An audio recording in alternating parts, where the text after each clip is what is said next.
let's go ahead. The faster you answer, the better it will be. We are doing a chapter called income from salary. The only condition or the only factor that decides taxable income from salary is employer-employee relationship. If the giver is employer and the receiver is employee, so the income will be taxable under salary. By whatever name you call, that doesn't matter. Okay. उसके बाद में we studied a lot of things in the introduction like due or receive, which has earlier, foregone salary, surrendered to the government wala salary, all that said and done. We decided that in order to learn this chapter, what am I going to do for the 5-6 lectures that I will take? This chapter is distinctly divided into 2 parts. When the employer is giving you monetary benefits, we call them allowances. When the employer is giving you non-monetary benefits, we call them perquisite. Employee has to pay tax on allowance ke perquisite? Both. But difference is, under allowances there will be money received. From that money there will be something which is exempt. Balance is taxable. So A is given, B you calculate, and C is what you are interested in. We are learning how to calculate the exempt amount, and the allowances are still going on. Once we get done with this, we go to the second part of the chapter where we value the taxable perquisites. There, whatever answer we get, we directly add in the taxable income wala column. Allowances ke andar, till now, we have finished exemptions of leave travel allowance. I think uske baad mein foreign employees of government ka perquisite and allowance wala part is over. Gratuity ho gaya, pension, leave encashment and retrenchment compensation is also done. Very good. And today you don't have any lecture after me, no? And I had already told you कि Thursday को लूंगा. ठीक. Let's go ahead. We will continue with our exempt allowances. 1010B last हुआ था. Next exemption that we have 1010C, exemption from VRS payment received. VRS stands for voluntary retirement from service. If you have taken voluntary retirement, so your boss will give you VRS payment. Giver is employer, receiver is employee, so the income will be taxable under salary. But there will be some exemption. A is going to be given to us. A matlab the amount that the employer paid.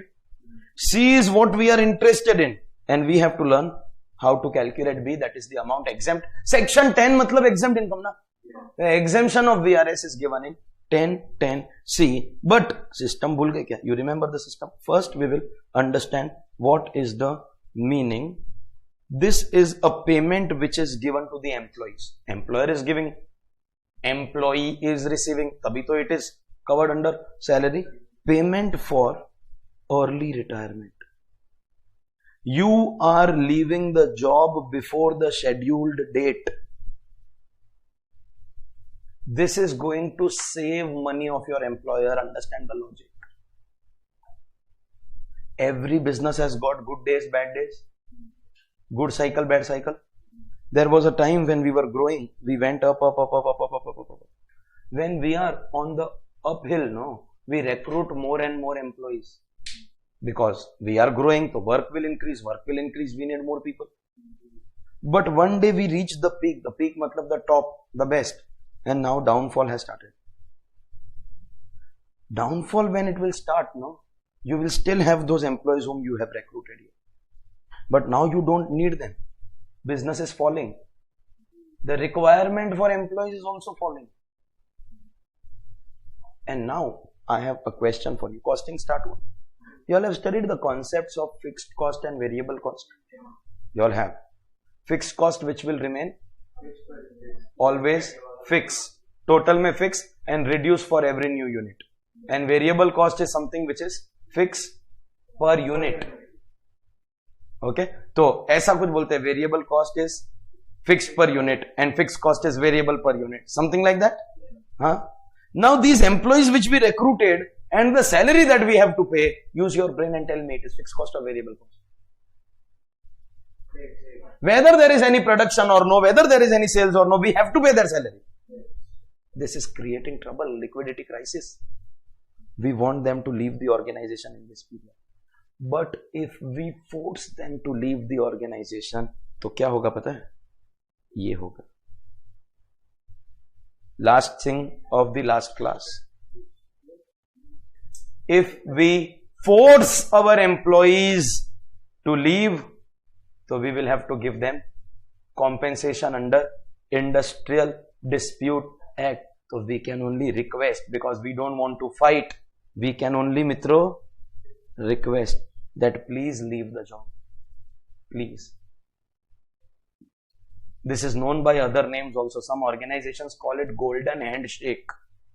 सब भारी वाला English. वो figures of speech में कौन सा है? Where a bad thing is given a good name. Metaphor नहीं. Bad thing is given good name. Which figure of?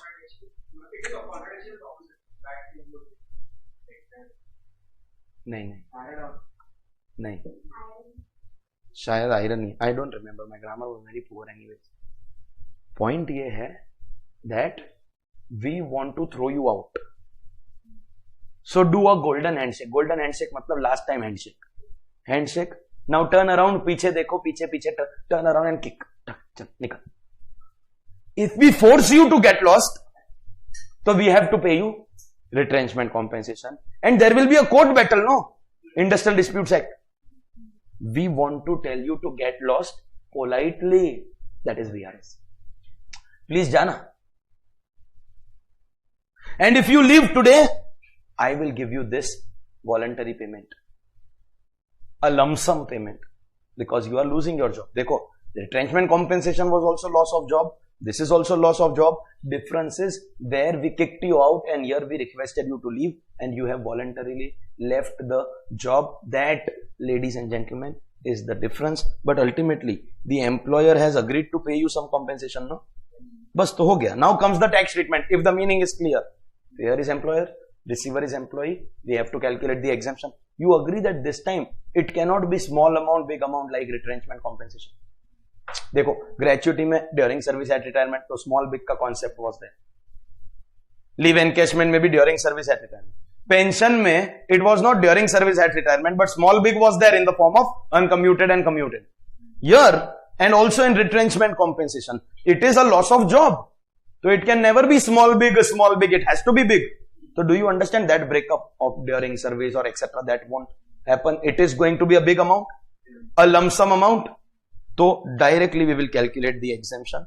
The exemption is going to be, finally comes that calculation wala part. Exemption is going to be least of the following figures. So we will have some figures. उसमें से जो lowest होगा, that will be our exemption. First, you tell me now. अभी you all have become experts by now. The actual amount, the actual VRS payment received, which has to be obviously given to you in the question. Second, maximum notified over the lifetime. This is the last time that it is coming. So pehle tell me, how much was it for gratuity? 20 lakhs. Leave encashment? Pension? Matha tumhara. Pension mein it was nothing. And retrenchment compensation mein it was 5 lakh.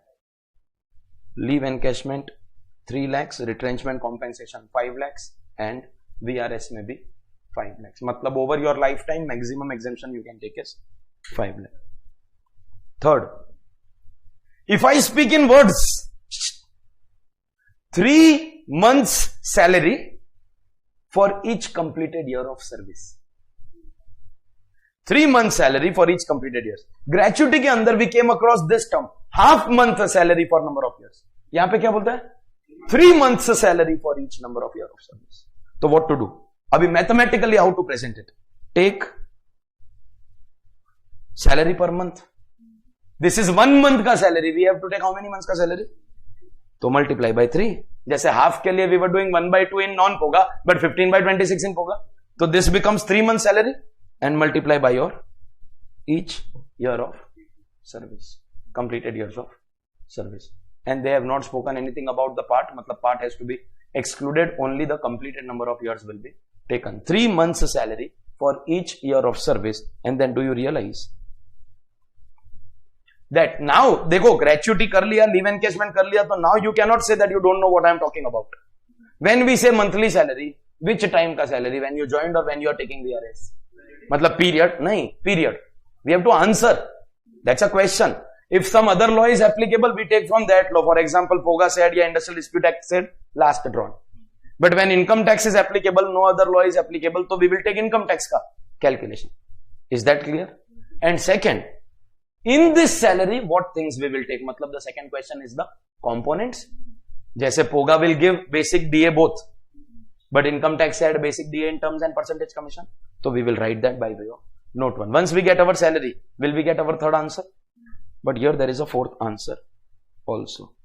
Take that same salary per month. So by the way, you have already calculated it now into note 1. Take that same salary and multiply by balance months for superannuation. मतलब at the time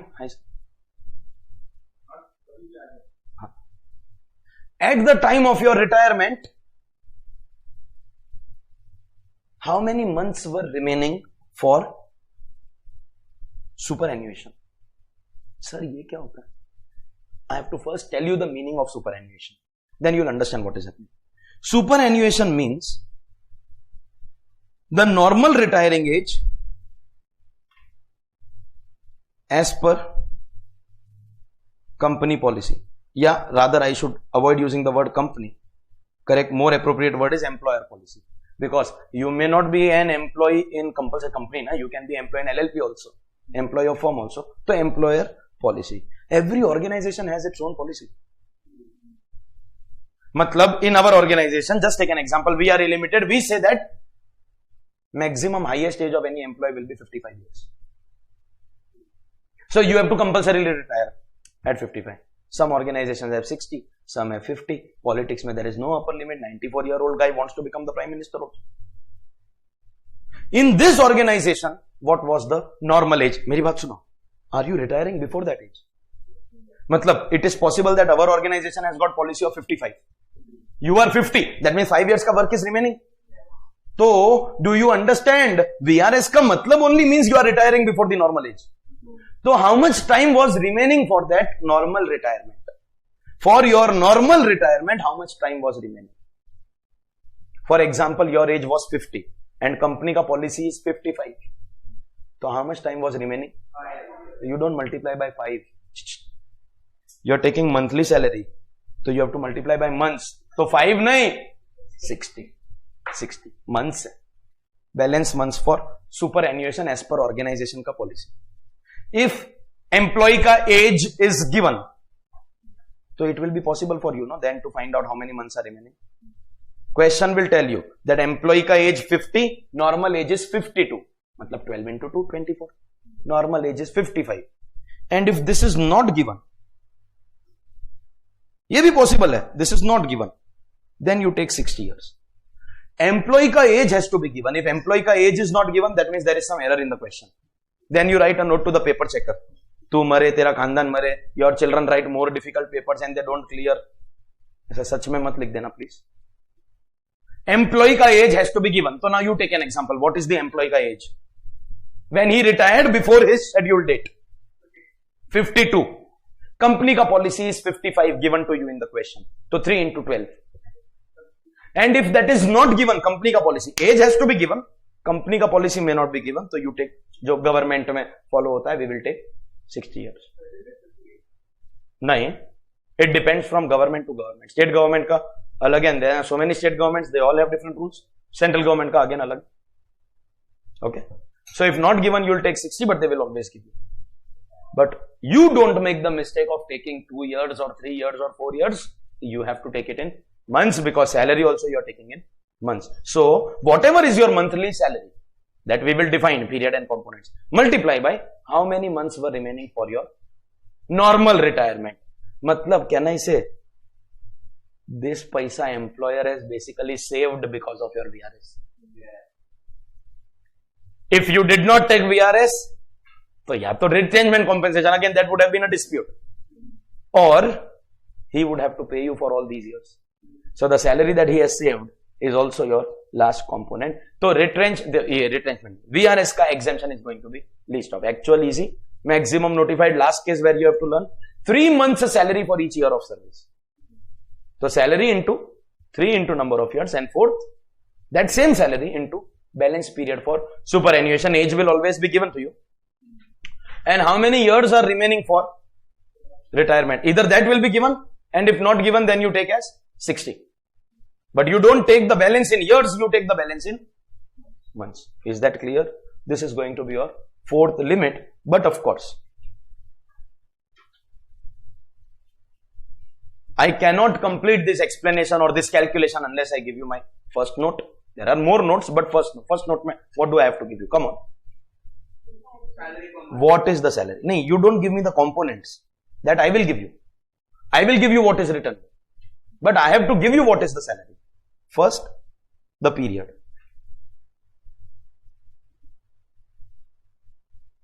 वैसे तो no other law is applicable. So ideally when it comes to income tax, so they should always give average. But surprisingly they have said take last drawn. Take last drawn salary. Matlab just before retirement, what was your monthly salary is what you have to take. And in components, this they have done logically. Whenever income tax has control over deciding components, they will always take basic plus DA. Which DA? EA terms and plus fixed percentage commission on turnover. Turnover based commission. Monthly commission nahi. Turnover based commission. So last drawn basic, last drawn DA in terms and last drawn percentage. Last month ka jo percentage commission tha, that total will become your salary per month. Multiply by 3 and number of years of service. That will be your third answer. And balance months for normal retirement, which if not given, so you take 60 years ka age. Employee ka age will always be given.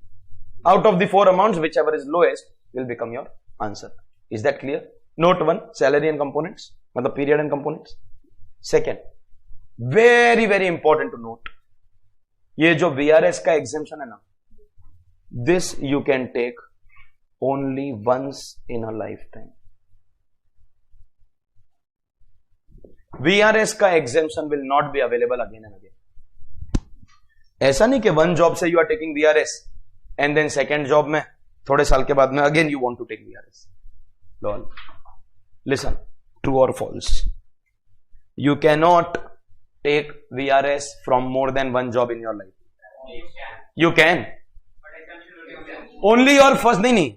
मेरा question अभी second question is. Only your first boss will give you VRS ka payment. Second boss will not give. False. Every boss can give. So what is this once? Haan, abhi bolo. Exemption you can take only once. Now listen. This is the maximum threshold. Understand? Practically I am explaining. This is what you can take throughout your life. But how many times you can take? Only once. So when an employee takes exemption in this section, he ensures that if 5 lakh is coming as my lowest amount, then only take exemption, otherwise don't take. Supposingly my boss gave me only 3 lakh. So lowest will be 3 lakh. Then I will take exemption only of 3 lakh. Though my 2 lakh is unutilized, but I will not get to take the exemption second time in my life. So only those employees take VRS ka exemption who are getting lowest as 5 lakh. Practically. On paper, you think कि मिल रहा है वो लेना छोड़ना, who has seen the future? That's a different thing. But practically, if you are able to utilize for 5 lakh, then only you take VRS ka exemption. Is that clear? Because VRS ka exemption is allowed only once in a lifetime. Is this clear? And third and the last note, in order to get your exemption, you have to fulfill certain conditions.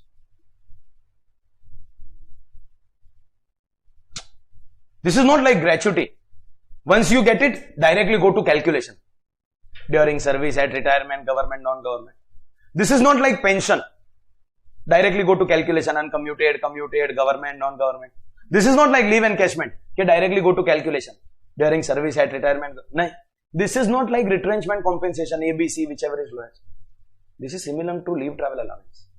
First, fulfill the conditions. It has to be picnic in India. Shortest distance. Family mein who are the people covered? After 11098, only maximum 2 children, but second multiple birth hua to it is allowed. First, fulfill conditions. If you fulfill conditions, then come to calculation. If you don't fulfill the condition, exemption is 0, fully taxable. मतलब chronologically first, then calculate the exemption. Do not calculate the exemption for any employee who has not fulfilled the conditions. Is that clear? But so what do I have to tell you now? What are the conditions? Many actually. First, the employee should have completed minimum 40 years of age. ऐसा नहीं कि 30s में you are retiring. अच्छा, by the way, I am in my 30s. Am I allowed to take VRS? Yes! I will not get exemption. Oh, by the way, I am not an employee anywhere. It was only an example. Or 10 years of service. This is English का और not Hindi का और मतलब either you complete 40 years age में or complete 10 years service में, then only you are eligible for exemption. Condition is not for getting VRS. Condition is for getting exemption. If condition is not fulfilled, you can still get VRS from your boss. You can still take early retirement from your job, but you will not get exemption. So supposingly I join a job at the age of 37. 2-3 years ago, someone gives me a lucrative offer. 37. And I retire in 6 years only. Matlab I don't complete 10 years. Condition 1 not fulfilled. So you tell me, fulfilled or not fulfilled? Fulfilled. Because 6 years hua, so this is compliant. No? 37 ke age mein 6 years if I do, this is fulfilled. Any one of them is required.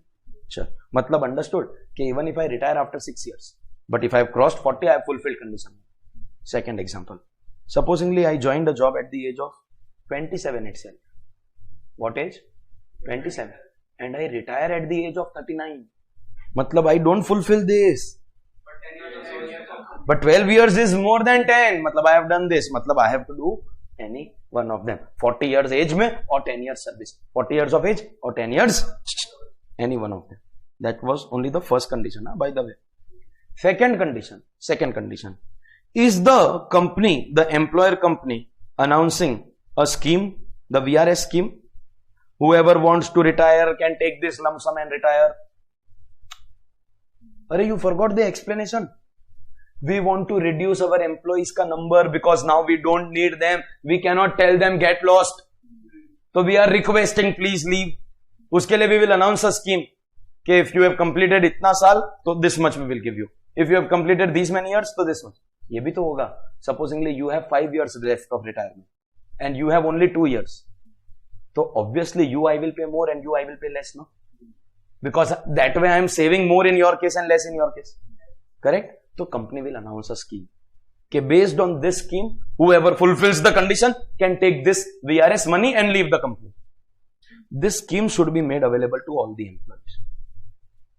Matlab you can't do this ke manager ke liye hai, but it is not for the peon. It has to be available to all employees. Any employee who fulfills the condition of the scheme should be eligible to take VRS. It should not be for selected employees. But excluding directors of the company. Director कौन होता है company में? You have little idea about it? I know your law syllabus has not started. Those who handle the management, board of directors we call them.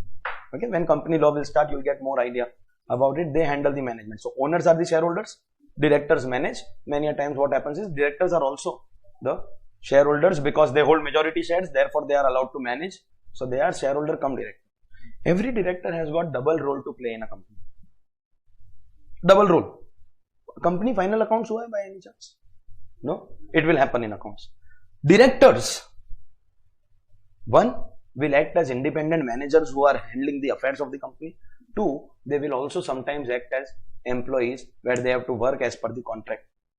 On the basis of that, we give them something called managerial remuneration. All this will come in your law ka syllabus, accounts ka syllabus. We give them something called managerial remuneration.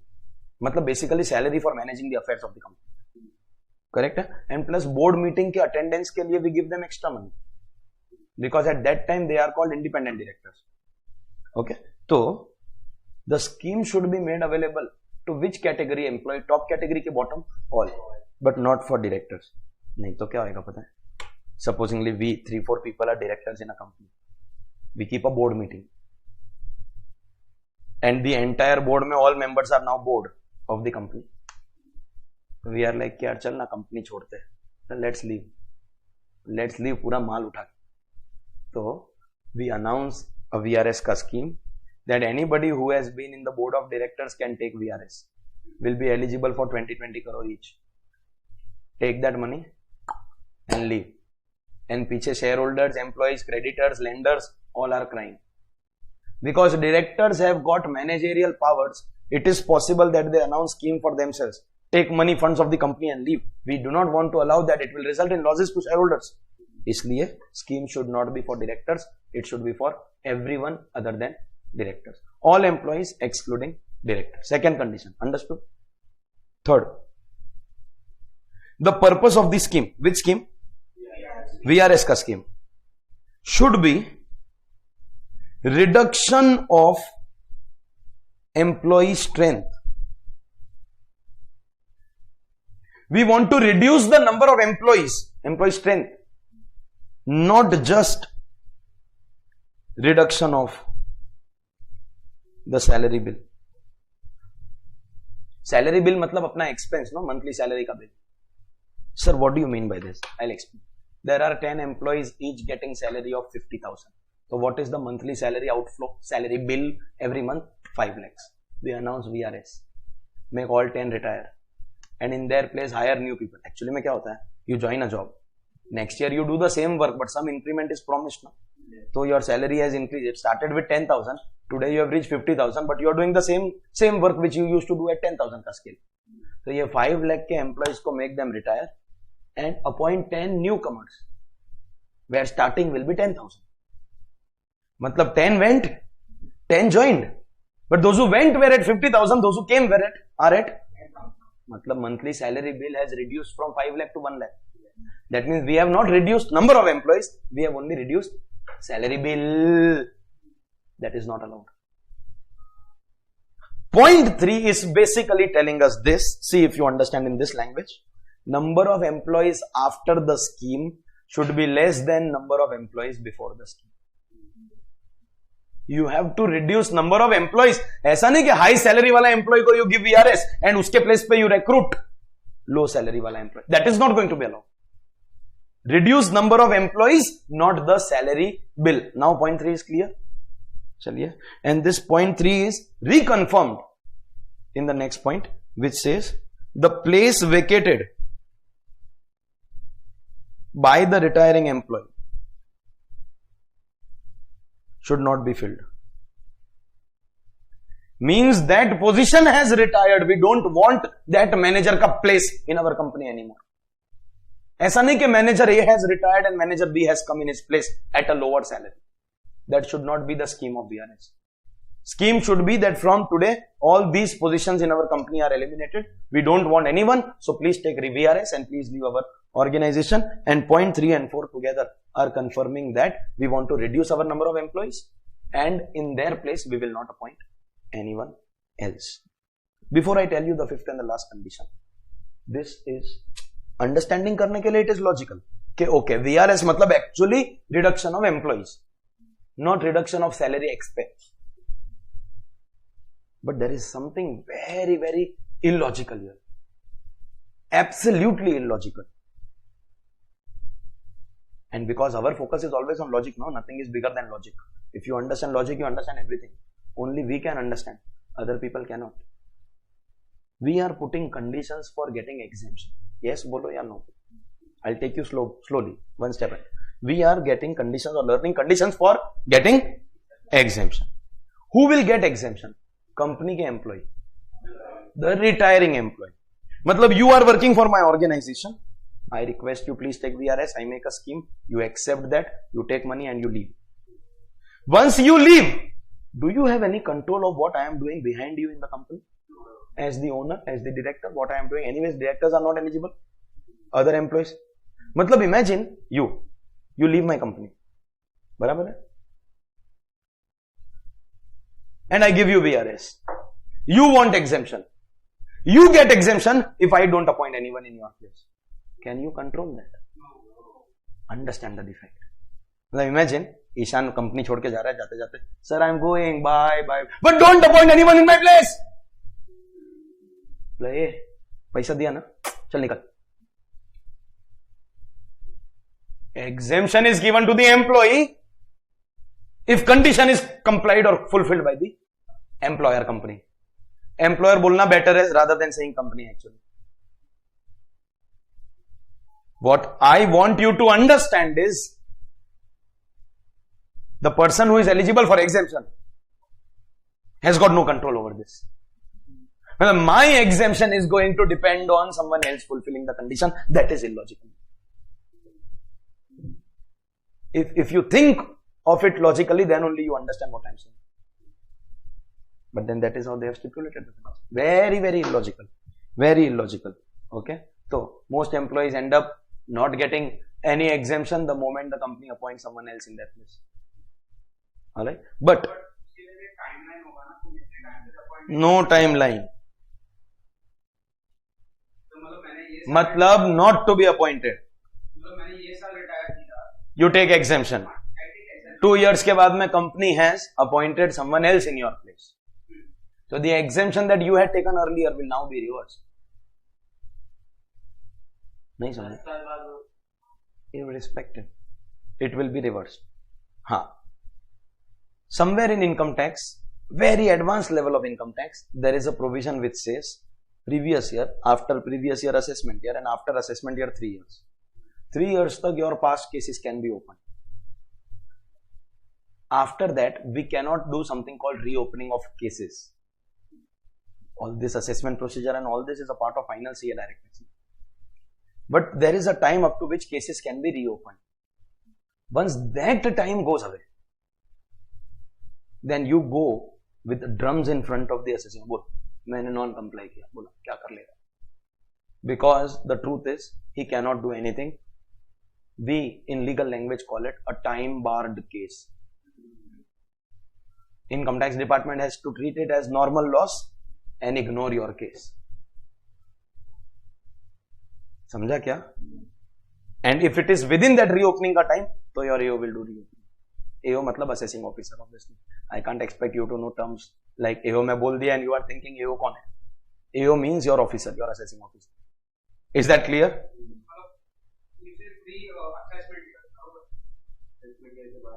After assessment year 3 years. उसमें भी there are, देखो, I have not taught you reopening का rule अभी ऐसे मत, आपने 3 साल, there are some cases where it is 10 years. 7 years extra. If the tax evasion is 50 lakh or more. I am not teaching you final CA का direct tax or reassessment का time limit here. Final में it happens after 50% portion is completed. Somewhere in the middle of the batch. I am just answering your anxiety. कि sir कब तक? तो reassessment के time limit तक. Now what is that time limit? There will be an appropriate. नहीं, वो 3 साल बाद बताऊंगा, अभी नहीं बताऊंगा. That I will teach you after 3 years. Everyone. Okay. Because here we have not broken it up into government or non-government. Okay. And last condition. This is something that the employee can comply. The retiring employee, you have to comply. Should not join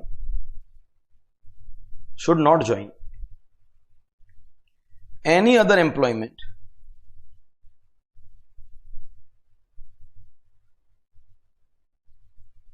under the same management.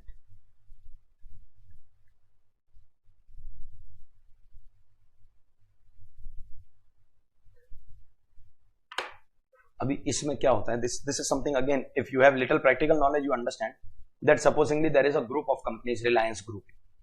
Within that, there is Reliance Industries Limited, Reliance Jio, Reliance so and so, 8-10 companies. Supposingly you are an employee of Reliance Industries Limited, you take VRS from them. VRS ले लिया. Number of employees of Reliance Industries Limited have fallen, मतलब condition 3, condition 4 all complied. Next day, you still go to that same office, sit on that same chair, do the same work. पता है क्यों? Because now your job is with Reliance Jio. That same salary which you were getting from RIL, now you get it from Reliance Jio. And same work also that company is making you do. खाली your payroll का name has changed from Reliance Industries to Reliance Jio. That means you in reality have not taken only VRS. Under the same management you can not join any other employment. इसको लोग exploit करते हैं. There is a way out. I have seen practically. There was an accountant and I used to go for audit, no, articleship days. There was an accountant, some 57, 58 years old. Okay. So I went, मैं बोला कि काका at this age also you are working, I appreciate. हाँ बोला कि हाँ this year I will take VRS. तो ठीक है. He took VRS. Next year I went again, he was only doing the accounts. बोला काका you took VRS. बोला हाँ. So how are you here? Because VRS के exemption के लिए देखो, you can say that there were multiple group companies and group में second company को I have joined, but that is not allowed, no. You can't take up any employment under the same group or same management, no. तो काका that is तो not allowed. बोला listen, I was getting monthly salary of 2 lakh rupees. Example, साल का 24 lakhs salary payment था. Now I come to office every day and I get the same 2 lakh per month as professional fees. Now I have not taken employment. I am coming here as a consultant, as an independent guy. मैं जाता same office में, same work he is doing, and it is not a new employment taken. Independent work कर रहा हूँ. Hashtag ठग life. ना. You also do it. That is why I suggested no. You also suggest people to do it. And when you give that suggestion, they save tax. You charge extra money for the. You don't go around giving this suggestion to people, to every person you meet, huh? Because if that is what you get paid for in-depth knowledge, how you can exploit the loopholes. And if you start recommending these things to people free of cost, that means you are endangering yourself. Okay? So when you give this recommendation and your client is saving tax, charge extra. And take my GPay number also, because one portion of that extra fees I also deserve. समझा? हाँ. तो fifth condition, at least this logic is there, that the employee can fulfill. मतलब you understand these 3 conditions are actually conditions that will be fulfilled by the company, employer, and then employee will be eligible. But fifth condition का one advantage at least is there. Okay, at least it is in your control. Alright. So finally, fulfill these conditions, and then only on the basis of the calculation given here. अभी calculation याद है कि भूल गए. Actual maximum notified 5 lakh over lifetime. I told you once in a lifetime है, मतलब make sure that you are getting 5 lakh, then only take 3 months salary for each year of service and salary into balance months for superannuation. मतलब normal retiring age, employee का age will be given, normal retiring age given. तो वो difference and not given तो 60 years case. That was 1010C VRS. चले question के ऊपर 1010C. Question number 38 on page number 67, please. Page 67. बोल, सुन रहा हूं. वॉलंटरी रिटायरमेंट रहेगा. किसी ने 55 इयर्स काम किया, उसको बाद में ना उसे रिटायरमेंट मिलेगा, तो एग्जेम्पशन नहीं मिलेगा. क्यों? ये कंडीशन. Which one? ये सब condition. If not fulfilled, which of these condition is not fulfilled? VRS की. हाँ. और अगर उसने वॉलंटरी लिया तो नहीं मिलेगा ना एग्जेम्पशन. वॉलंटरी लिया मतलब उसने खुद ने बोला कि हां तो उसका 60 रिटायरमेंट दे. ओके. ओके, मतलब there is no scheme announced by the company. तब तो if there is no scheme, तो this condition is not applicable. नहीं, this condition is not applicable. See, if the company is announcing a scheme which is for everyone, so it should be for everyone excluding directors. If the company is not announcing any scheme, one day you randomly walk in and say I want to retire, मतलब this condition is applicable. The minimum 40 years या 10 years का service should be completed. This is not applicable because कोई scheme ही नहीं है. This third condition is applicable because your job should not be filled by other person. That post should not be, that vacant post should not be filled. समझा? And you should not join under this. मतलब ये condition applicable नहीं. If you fulfill the other conditions, you get exemption. समझा? अगर वो उस company से वो रिटायर हुआ, वो वो कंपनी में हाँ, but that दूसरा company should not be under the same management. No? वो लास्ट वाला कंडीशन. रिलायंस इंडस्ट्रीज, रिलायंस जियो, सेम मैनेजमेंट में नहीं. मैनेजमेंट, हाँ करेक्ट. चलिए question 38 page number 67.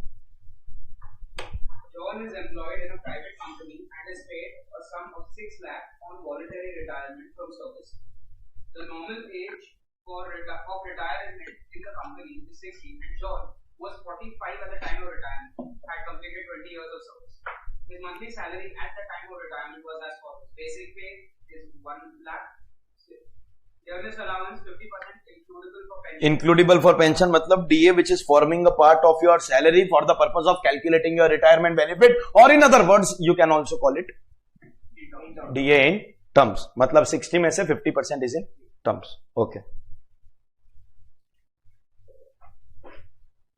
House rent allowance 30,000, conveyance allowance 8,000. What is the amount of compensation taxable under the act? ठीक है, सुनो मेरी बात. One, we have to solve this sum. But two, what we will solve here will be a little different from what we have done in the previous questions. For example, ये था आपका gratuity का question. तो question was asking us to compute exemption. तो exemption was our answer. Then we never said कि 1095 minus the exemption, final taxable. But your question is asking us to compute the amount which is. So how your presentation will change? Presentation is always important, no, for you as a student. Question is asking you to do computation of taxable VRS compensation. समझा क्या? तो that ABC वाला formula will be working. ABC मतलब first, what is the actual VRS compensation received, which has to be always given to you? 6 lakh. From this, we will calculate the amount which is exempt under section 1010C. We'll make a working note, समझते हैं ना? We'll make a working note, and accordingly, do you understand? This will become my taxable component. मतलब when life comes to take your इज्जत, what happens? Till date, what used to be our main answer has now become a small working note. तो ज्यादा हवा में उड़ने का. Let's go to our working notes. Working note 1. Can I say exemption under 1010CC? Mitro, 1010C, sorry. Exemption under 1010C. Bolo, you know, you remember the calculation? Exemption is going to be least of A. Actual. Kitna? 6 lakh. B. Maximum notified over the lifetime. 5 lakhs. C. 3 months salary into each year of service. And for this purpose, for the purpose of salary year, what are they asking us to take? We have to take last drawn. क्या? Basic plus DA. Only which DA? In terms plus fixed percentage commission on turnover. Correct है? तो 3 into what is that salary? Last drawn. 1 lakh basic. DA we will take only, and I think commission is not given. And how many years? 20. So how much do you get? 78 lakh. ठीक है? It can be. क्यों? तो that does not mean कितना भी हो सकता है, 7 crore भी हो सकता है. That does not mean that this is the exemption. No. This is where this word is important. No. Let it come to 7 crore. क्या प्रॉब्लम क्या है? एग्जाम में गलती से बोलना मत कि 78 लाख मेरा कुछ कैलकुलेशन गड़बड़ है, सो आई विल टेक 78,000. नहीं, it can come. You restricted to the lowest. अभी if this was surprising, I wonder what will happen in the next calculation. बोल, what is your last calculation? Salary into balance time remaining for superannuation. Now answer what I am asking. First of all, what is the salary that we have already done in the previous calculation? 1,30,000. Is the employee का age given? Employee का age has to be given. कितना? 40. 45. Okay. Normally in this organization, what is the retirement age? अच्छा 60 is given. By the way, if this was not given, we would have taken 60 only. तो कितना? Multiply by 15.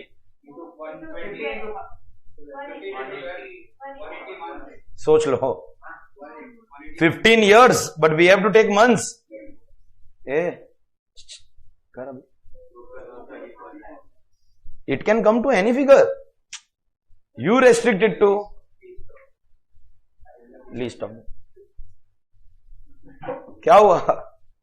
बोला sir we are CA का student, we have never seen this amount. नहीं, don't worry, people with 10 years of experience after CA also many a times have not seen this amount.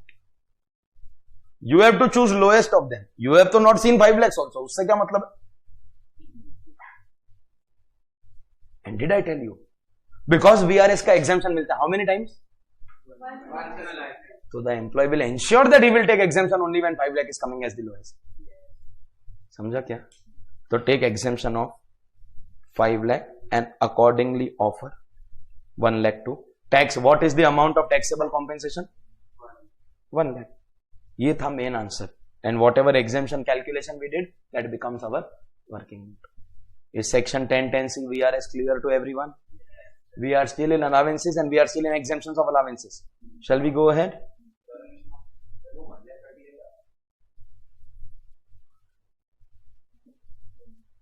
तू बता.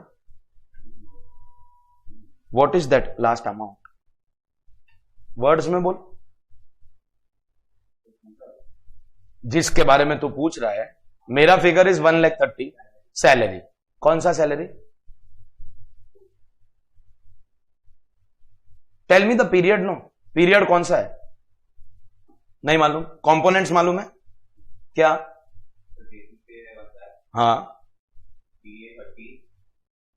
तो कितना हुआ total? तो वहीं से आया. House rent allowance. Boss is giving you money to pay rent of house. जैसे some of the questions remember they said city compensatory allowance. My question is boss is giving you HR over and above salary. It's a part of our salary. उसमें भी there is some exemption. Today only we will do 1013A. मेरा question ये है, will that HRA be taken for this calculation? Because this calculation is only basic DA in terms and percentage commission. It is only given for your entertainment or for their entertainment to deduct your marks. समझा अभी 130 कहां से आया? चलिए next section. Section 1010C. 1010C हुआ तो 1010C. Tax paid words में by employer on perquisites provided to employee directly to the government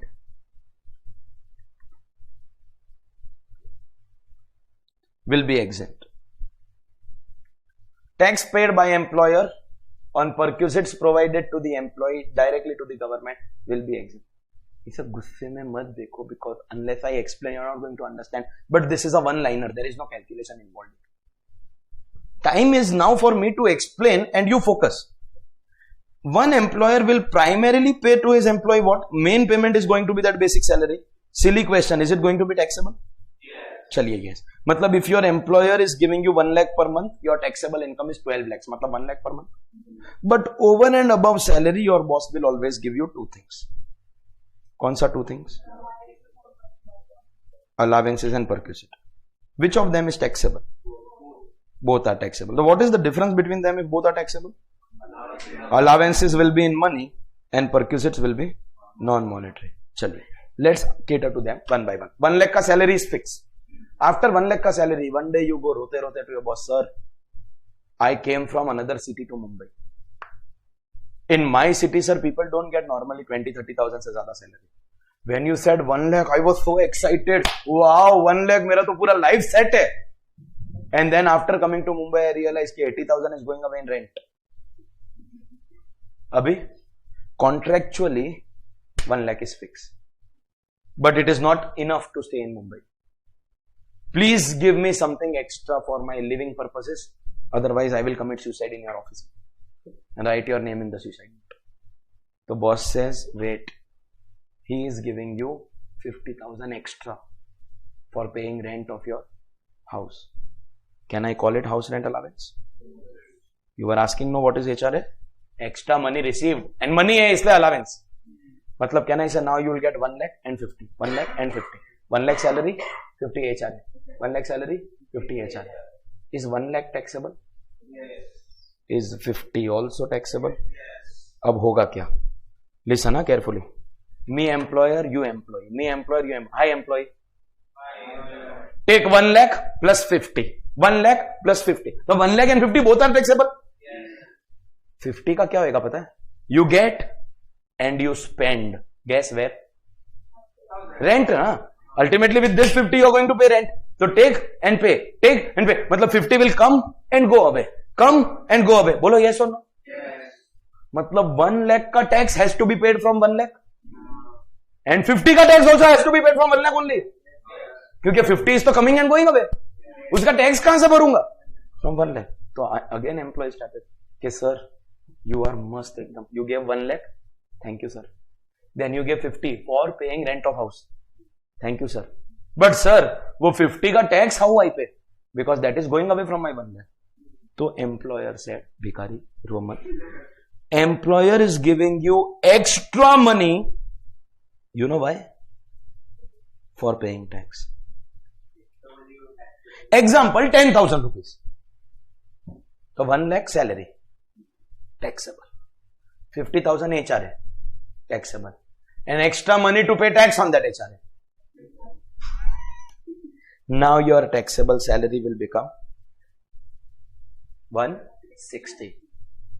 You can also call it like tax allowance. समझा क्या? Money paid to pay tax. And इसमें there is no exemption prescribed. मतलब this 10,000 also will be taxable. Effectively, your taxable salary becomes 1 lakh plus 50 plus 10.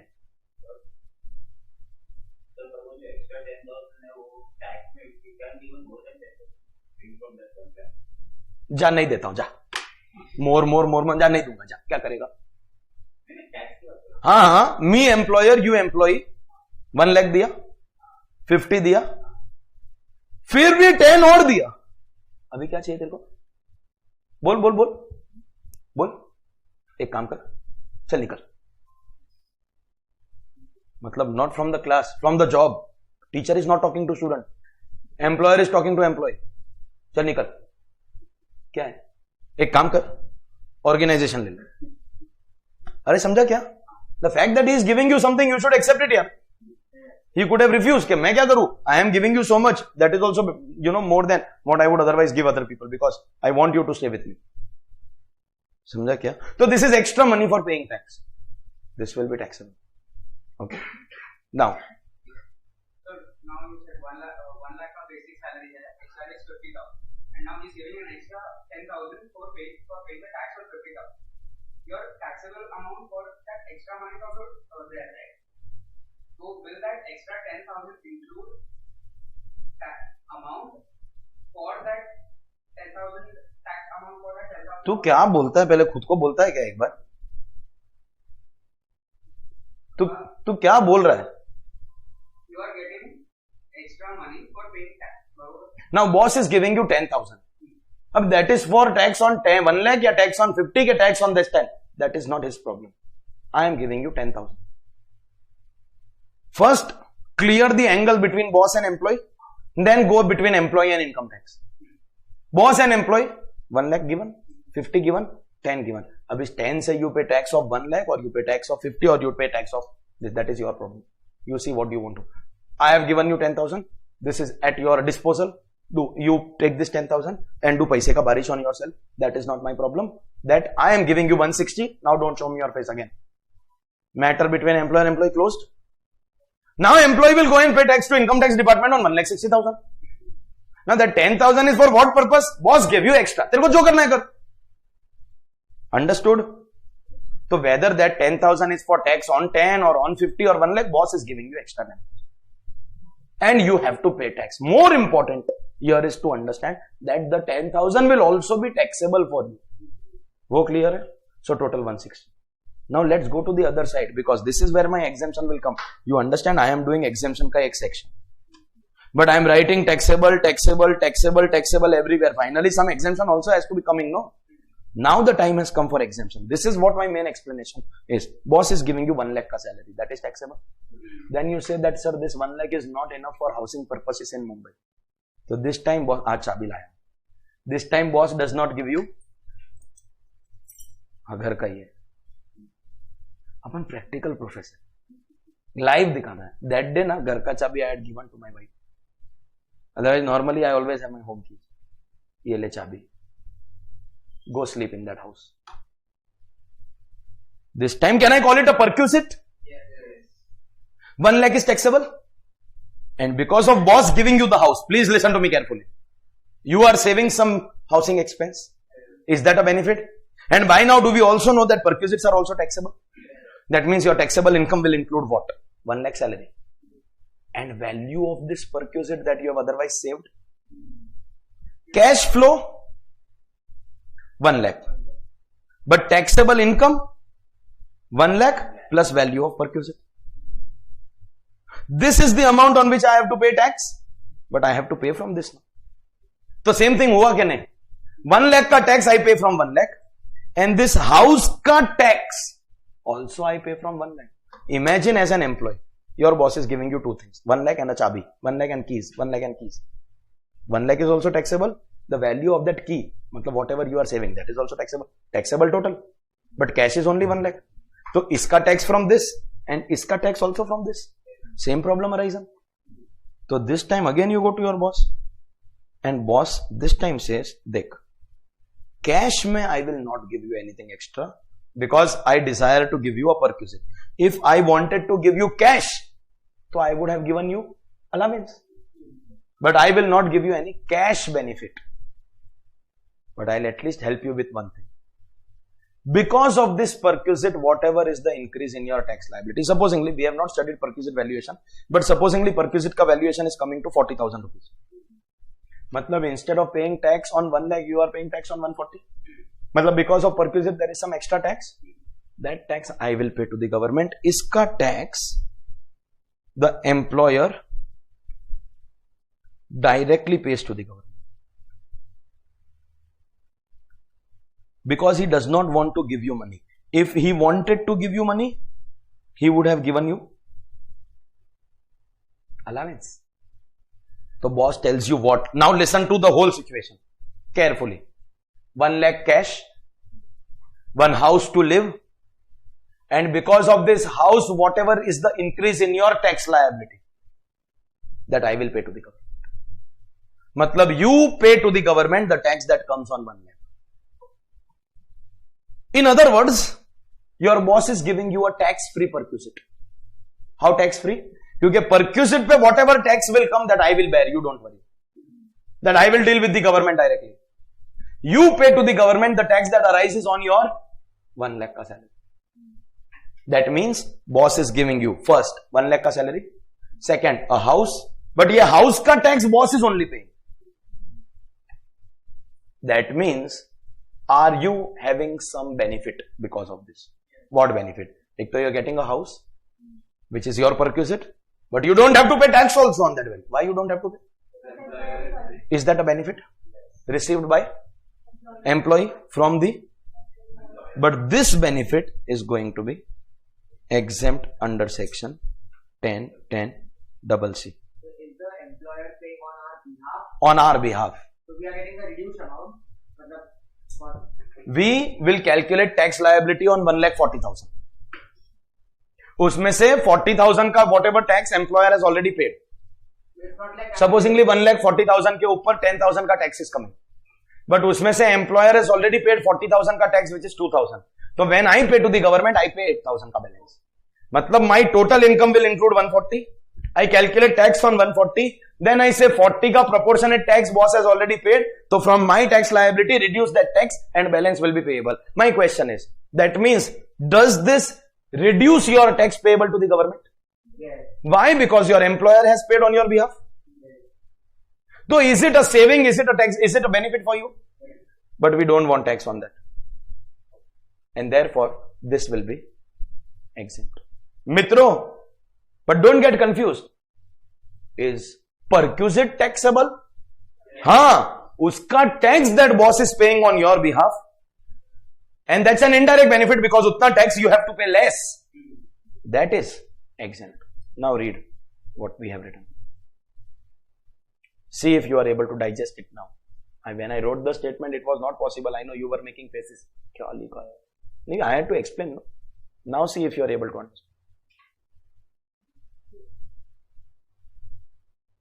तो be clear. Is allowance taxable? Yes. Allowance के लिए you get extra money for paying tax. Taxable? Perquisite? Perquisite. But उस perquisite का tax which employer is paying to the government, तो उसमें आपका क्या benefit? उतना tax you have to pay less. That is exempt. That benefit is exempt. Is that clear? इसको exempt करने का there is an old logic. Okay, this is exempt in so many years, but this is an old logic. Supposingly your boss has invited some delegation, some clients, Japanese clients. They come to India. Boss tells you that these are our clients and I need this business. So take them wherever you want to, take them, khilao, pilao, whatever be the case, but the business should come to our organization. So you take them wherever you want. मतलब ideally common sense बोलता है Japanese है तो take them to Japanese restaurant, but you take them to Japanese restaurant, साथ में you say कि चलो sir let's try vada pav also, because Japanese के साथ साथ आपला महाराष्ट्र cuisine staple food है. When you are at the restaurant, you are sitting at the same table together, ऐसा थोड़ी क्या you all sit separate, I sit separate. Ultimately you are accompanying them. Food आया, he served the food, that client, Japanese client, you are served the food. Courtesy तो होगा ना, भले you are the host, he is the guest. You tell him eat, but he will also tell you also eat. You say नहीं, if I eat, so this perquisite will become taxable for me. Who is going to pay for that bill? Employer. Friend के साथ गया क्या, वो divide थोड़ी करने वाला है. Employer is going to pay that. देखो, तो you did not understand the story only. Employer has sent you. The employer will pay. And who is eating the food? तो client है वो separate thing. But I as an employee, if I eat, तो perquisite will be taxable. So you are telling the client, नहीं मैं नहीं खाया. Perquisite taxable. So boss told the employee, it's a stupidity, don't do in front of clients. Eat the food, iska tax I will bear. Don't worry. If you had this question, why is the boss bearing the tax? So he's giving you benefit. Then he's bearing the tax also. Why? To avoid stupidities in cases like these. You eat bindas, I will pay the tax also on this. समझा क्या? तो boss says that ठीक है, your salary plus the perquisite of free food. तो perquisite का tax I will pay. So accordingly you pay that much less. That means you are saving some tax, but that tax saving is not taxable. Only the perquisite is taxable. The tax savings is not taxable. So the tax that the employer has directly paid is going to be exempt. That's finally your 10-10-CC. Is that clear now? Absolutely.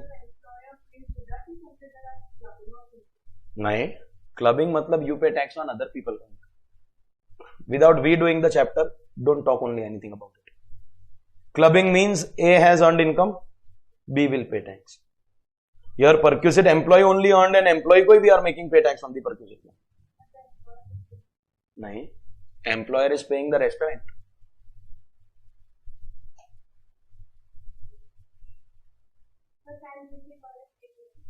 नहीं, बिल्कुल नहीं, बिल्कुल नहीं. See, you cannot be right here because you don't know what is clubbing and you don't know what is TDS. TDS क्या होता है? When I make payment to you, in that payment I give you something less. Either employer is not making only any payment to the employee, so it cannot be TDS.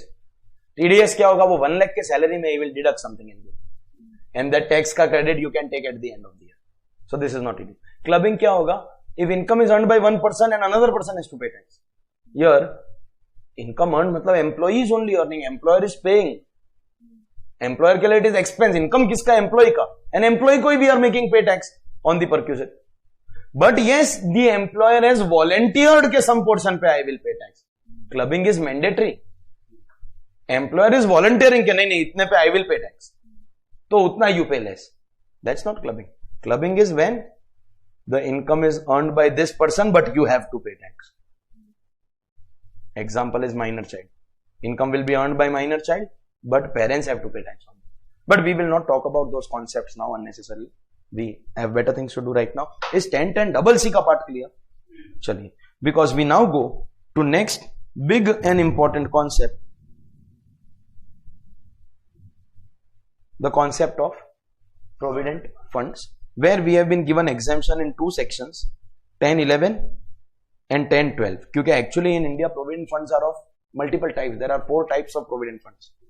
So in 2 exemption is given in 10.11 and in 2 exemption is given in 10.12. So ठीक है, we will study the whole chart of that, but as per our system, first we will not understand what is the tax treatment. First, what is provident fund?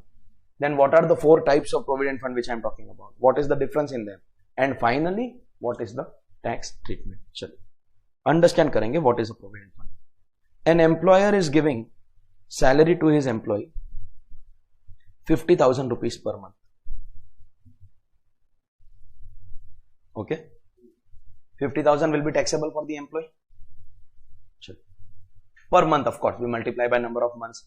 Take deductions also. Standard deduction हो गया, entertainment allowance if government employee, professional tax. But primarily we will pay tax on 50,000. Then we have to take deduction. We will take. Employee thinks, okay, yaar, at this age, I don't need 50,000 every month for my expenses. The best advice anyone can give you is start investing as early as possible. The younger you start investing, the earlier you get to retire. Simple. As simple as some mathematicians say this, that if you invest 50% of your monthly income, you can retire in 18 years.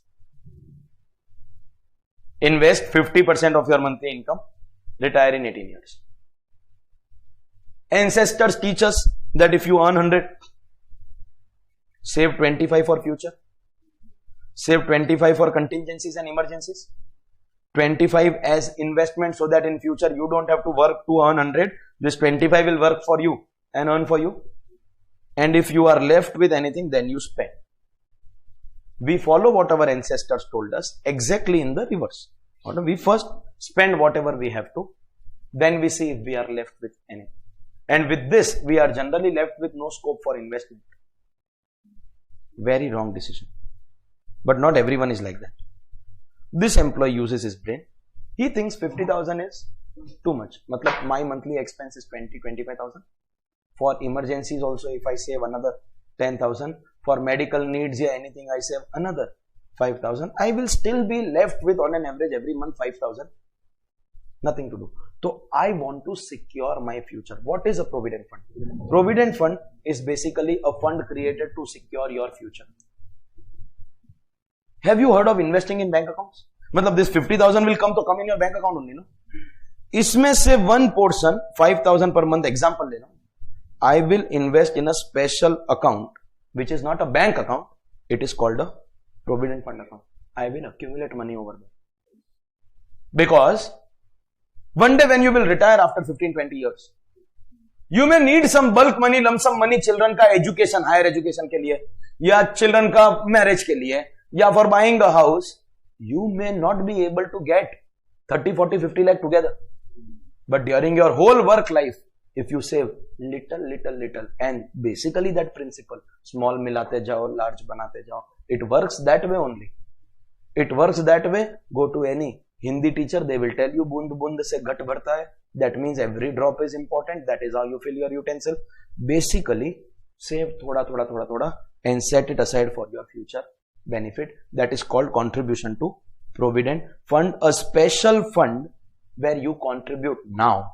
Means during your work life you are earning money, and from that money whatever you can say, 5,000 was my example, little put and create something called a corpus, a big fund. Imagine karo 5,000 every month, matlab saal ka 60,000, matlab if you retire after 20 years, so 60,000 into 20 is what you have saved for yourself over the years. Samjha? That we'll talk about later. But can I say from the 50,000 per month that you are getting, in my example, बेटा सबका 50 नहीं होता है, example है, हाँ, इसमें से 5,000 per month you are keeping in that separate account called Provident Fund account. This will be called employee contribution.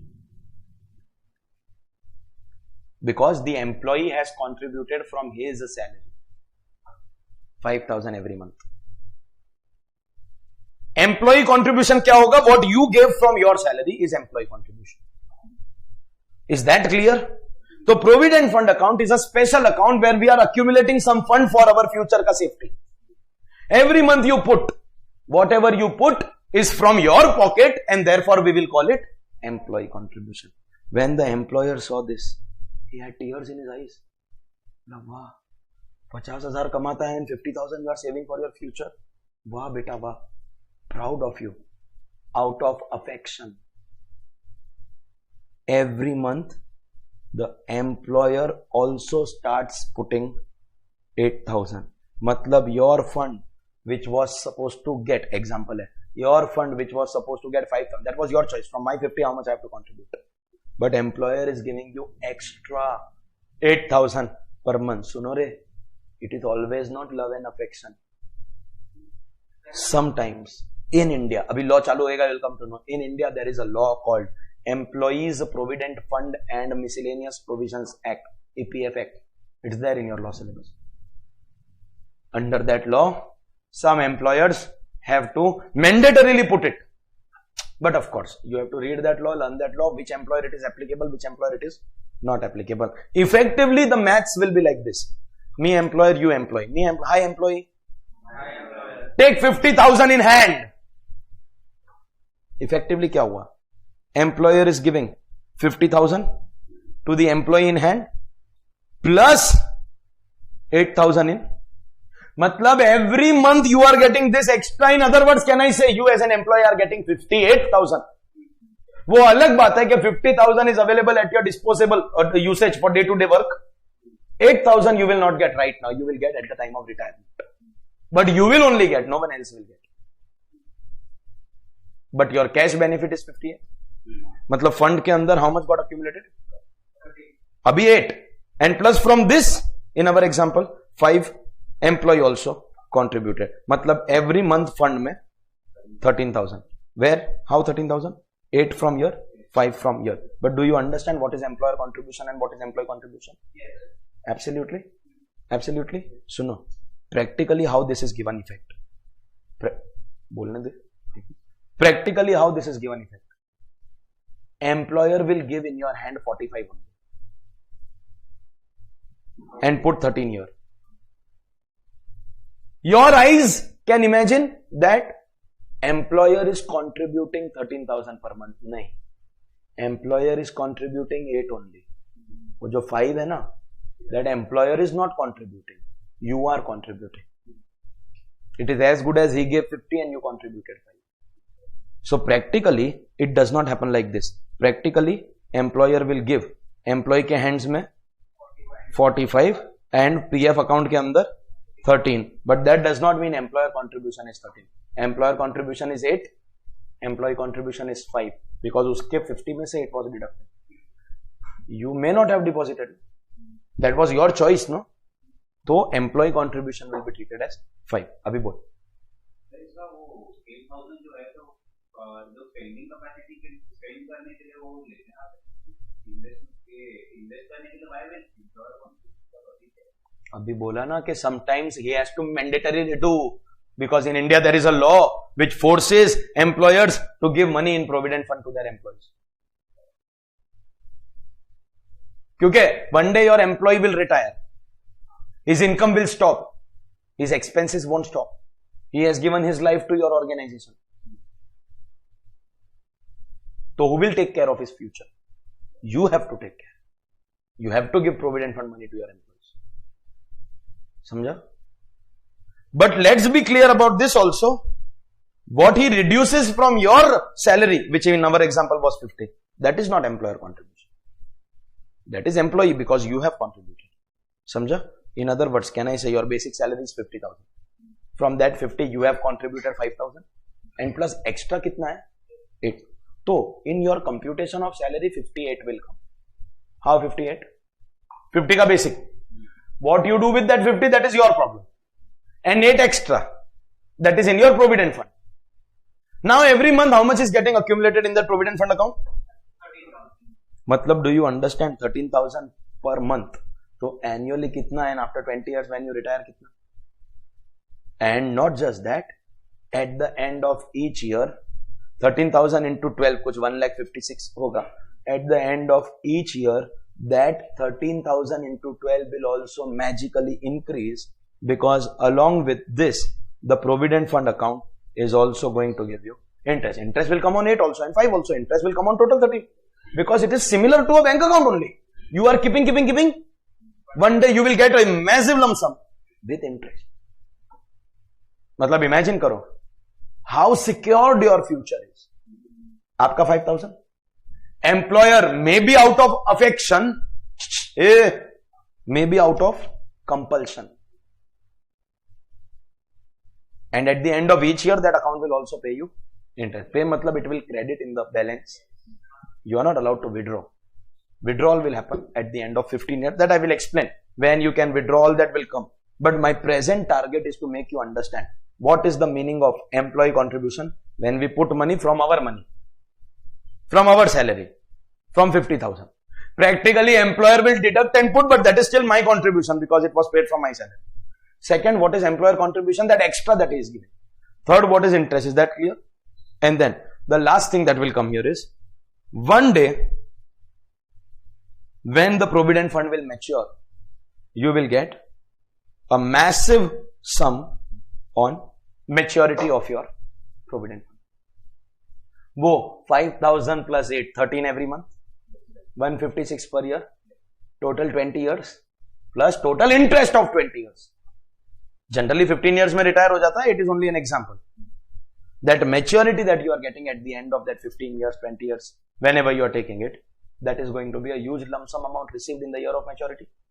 So what is the tax treatment of that? I have to, under the concept of provident fund, teach you tax treatment of 4 amounts. What will be the tax treatment of employee contribution? Matlab, can I say 5,000? What will be the tax treatment of employer contribution? Is that over and above your salary? So what is the tax treatment of 8,000? At the end of the year, in this fund account, there will be some interest that will be credited. What will be the tax treatment of this interest income? And finally, at the end of the maturity, when you get the massive lump sum amount, what is the tax treatment of that maturity? I have to teach you tax treatment of these 4 things. Barabar hai ki nahi? Chaliye. And now that we have understood the 4 amounts that happen in provident fund, have we also understood provident fund is a special account where we accumulate funds for our retirement benefit? Yes. Now I will tell you that there are 4 types of provident fund available in the market. Okay, and thus we are going to do it in a columnar basis. Particulars ka there will be 1 column. First, let me make the full thing so that you get an idea ke kaun se fund ke liye how much space you require. There is going to be one provident fund in India called Statutory Provident Fund. Famously, you can also call it SPF. Statutory Provident Fund is available only for government employees. Only for government employees. There are 4 incomes: employee contribution, employer contribution, interest and maturity. Charo ka tax statement we have to learn. And this we have to do for 4 types of funds. First column is statutory. That is for government employees. In this entire table that I will make now of 4 types of provident fund, highest tax benefits will come in this column. Kyunki government employee paida. But we are non-government employees. We are not going to be eligible to put money only in that provident fund. Because who is eligible to put money in that? Only government employees. So for the private sector, matlab can I say non-government employees? There are 2 types of provident fund available.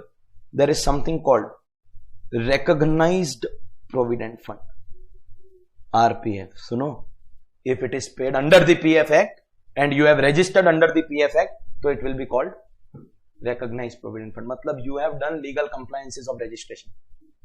And possibility 2, there will be something called unrecognized provident fund, URPF, unregistered fund, no legal registration. No legal recognition of this fund. Private fund है. मतलब it is like you have got one safe deposit vault in your house. Employees को बोलते तुम्हारा पैसा I am accumulating over here. One day at the end of the maturity, मतलब at the end of these 15 years, you may give that money or you may not give that money because there is no legal control. You have not done any registration in the EPF Act. Samjha? That is called unrecognized provident fund. And finally, last type of provident fund, we have got something called public provident fund, very famously known as PPF. Possible hai that you must have heard. And reason ye hai that this is for non-employees. People who are not employees anyway. देखो, for example, me. I am an employee at home. अभी message आया, just it's a matter of opening my message. लाइए 2 litre दूध लेके आना, 3 litre ये सब लेके आना, लिस्ट आता है. ओके, अभी supposingly someday I am in a hurry. I just go down, enter the car, leave the premises. अब once you are at the wheels, you can't touch your mobile phone. It's unsafe also. घर पे पहुंचा, बोला message किया था, देखा नहीं, your fault, go again. So I am an employee but unpaid employee at home. Professionally I am not an employee anymore. Once I am not an employee, my future is under a big question mark. I am not going to get gratuity. कितना भी अच्छा काम करूं, whatever I will get today. Tomorrow I am not going to get anything. No gratuity, no pension. वो तो private sector में anyways there is no pension. क्या leave encashment? तो in CA coaching profession, तो in a lot of organizations, not everywhere, a professor taking a 10-minute break in a 3-hour class is also deducted. He gets paid for 2 hours and 50 minutes in a lot of places. So where is the question of leave encashment? You get paid if you work. 2 days you don't. It's like the professors are daily wage workers, hourly wage workers. Seriously, newcomers in this profession are exploited, and those who are established, they know how to exploit. News views follow karte ho? You all read anything in the papers today, yesterday, finance mein, economics mein? Kya? Inflation kuch nahi. CA coaching se related. One of the supposedly big organization of CA coaching is sold for 450 crores. नहीं, कुछ नहीं, घर जाके पढ़ना, Google कर. अभी नहीं, summer like so anxious. कौन है अभी सर ब्रेक 5 नहीं, sold for 450. So called big organisation, because अभी ऑन गोइंग बैचेस है. You all are lucky that you all are here. उनका ऑन गोइंग बैचेस है. वो स्टूडेंट्स का full future is under a question mark.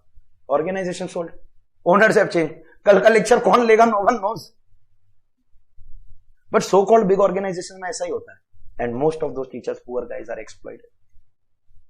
But then, ठीक है, everyone has his own choice. अभी no one forced you to join that organization as a teacher also. If you were confident about yourself, then you could have not joined also. तो choice था ना आपके पास.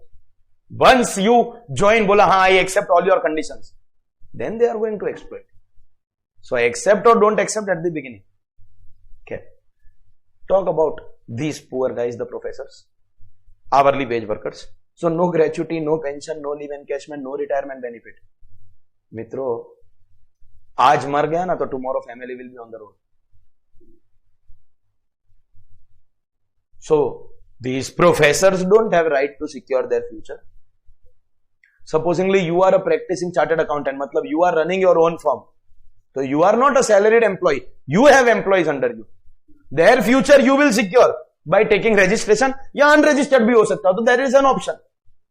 Tax treatment will differ, of course. But what about your future?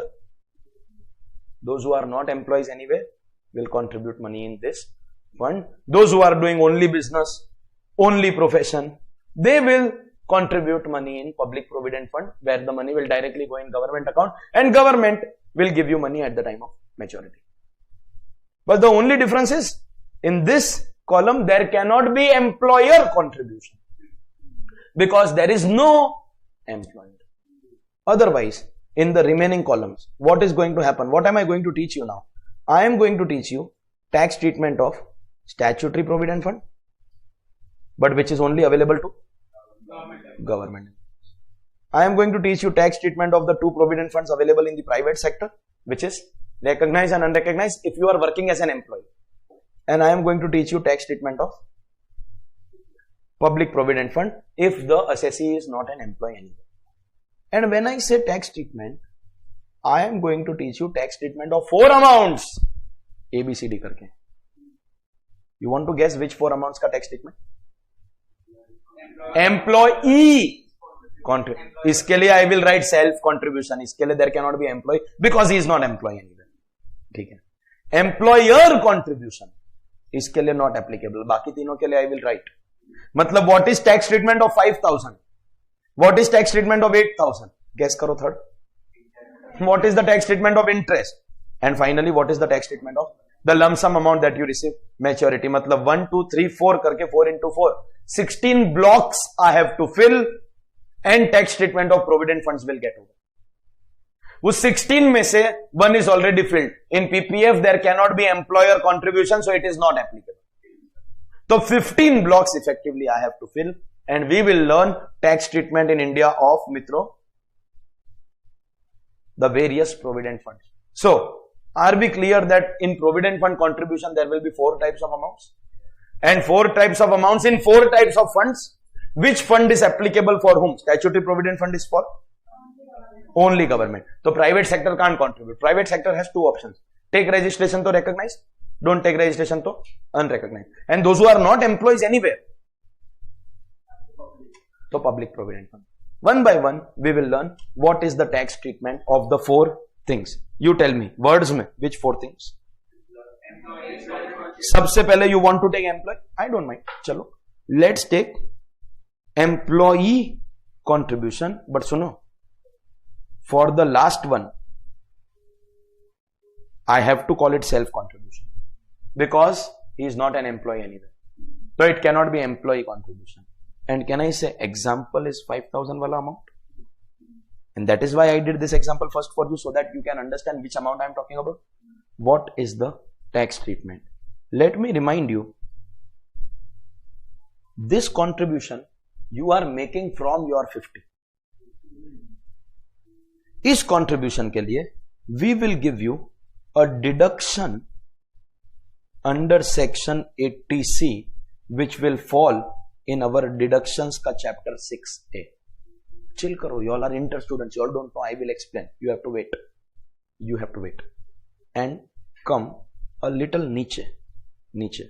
Supposingly you are computing NTTI of any assessee. ठीक है? NTTI में you will write salary. Salary you have to write 50,000. Obviously there will be other things. Other things will include this 8,000. This 8,000 also extra, no? But right now our focus is on 50,000 ka salary. From this 50,000 I have contributed in my future ka security ka benefit, that is statutory provident fund. Apart from that, I will be having other heads of income also, house property, PGBP, capital gain. The total of all this will give me something called gross total income. Total of heads of income is called gross total income. At least that I have told you. And from this we are eligible to get some deductions, and after taking the deductions we get net taxable total income, and on this net income we have to calculate tax. And this whole NTTI is only going on, you know, income tax is payable on NTTI, usme heads of income one by one come. Matlab one thing is clear, that these deductions are a tax benefit. Why do I say so? If this is my gross income and I am allowed to reduce something from my gross income to arrive at this income, means I will pay tax on this, not on this. Matlab can I say I will pay tax on a lower amount? Yes. That means that will be facilitated by the deductions that I am getting. Yes.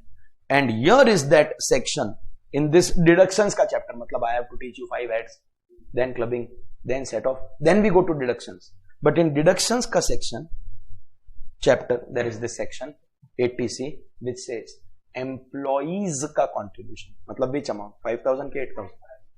You can take as deduction. And what is the difference between exemption and deduction? This I have told you before. If this 5,000 was exempt, no, here I would have written 45. But it is not exempt. It's a deduction. So include in my salary include in my GTI, and after GTI give deduction. That's, now come and see if you understand. That's a deduction under section 80C. Matlab, will you get tax benefits? Sun lo. This column, no, this column, first column is for which provident fund? Statutory provident fund. Government employees. पैदा होते हैं. And highest tax benefits you will find here. Highest over here. Okay. As we progress, 4 amounts है ना? Employee, employer, interest, lump sum. We'll talk about them one by one. Right now we are in employee contribution of government employees. What will happen? First, their salary will include full amount, but at the bottom we will give them deduction. So is tax treatment of employee contribution clear? Under which provident fund? Statute. If that is clear, so let's be clear. Is this fund taking the trouble of registration, complying with the EPF law, complying with legal requirements? Then technically tax benefit should be given. Same presentation. Only factor is you should understand what is the meaning of deductions. Once you understand deduction, you understand that this 5,000 ka benefit will be given to RPF wala employees also. SPF to always, RPF also.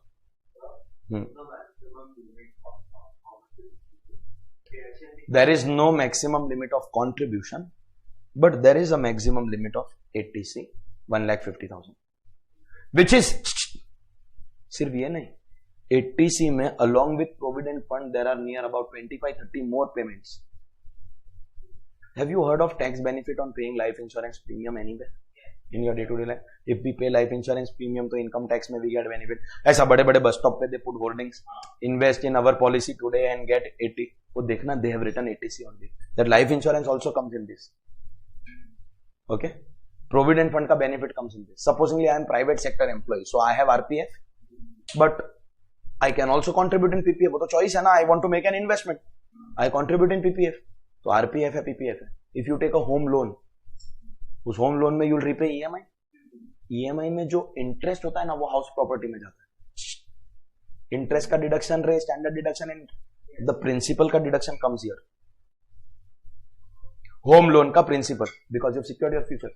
If you have paid tuition fees of your children का school, donation नहीं, coaching class नहीं, school का fees, tuition fees for education of up to 2 children allowed.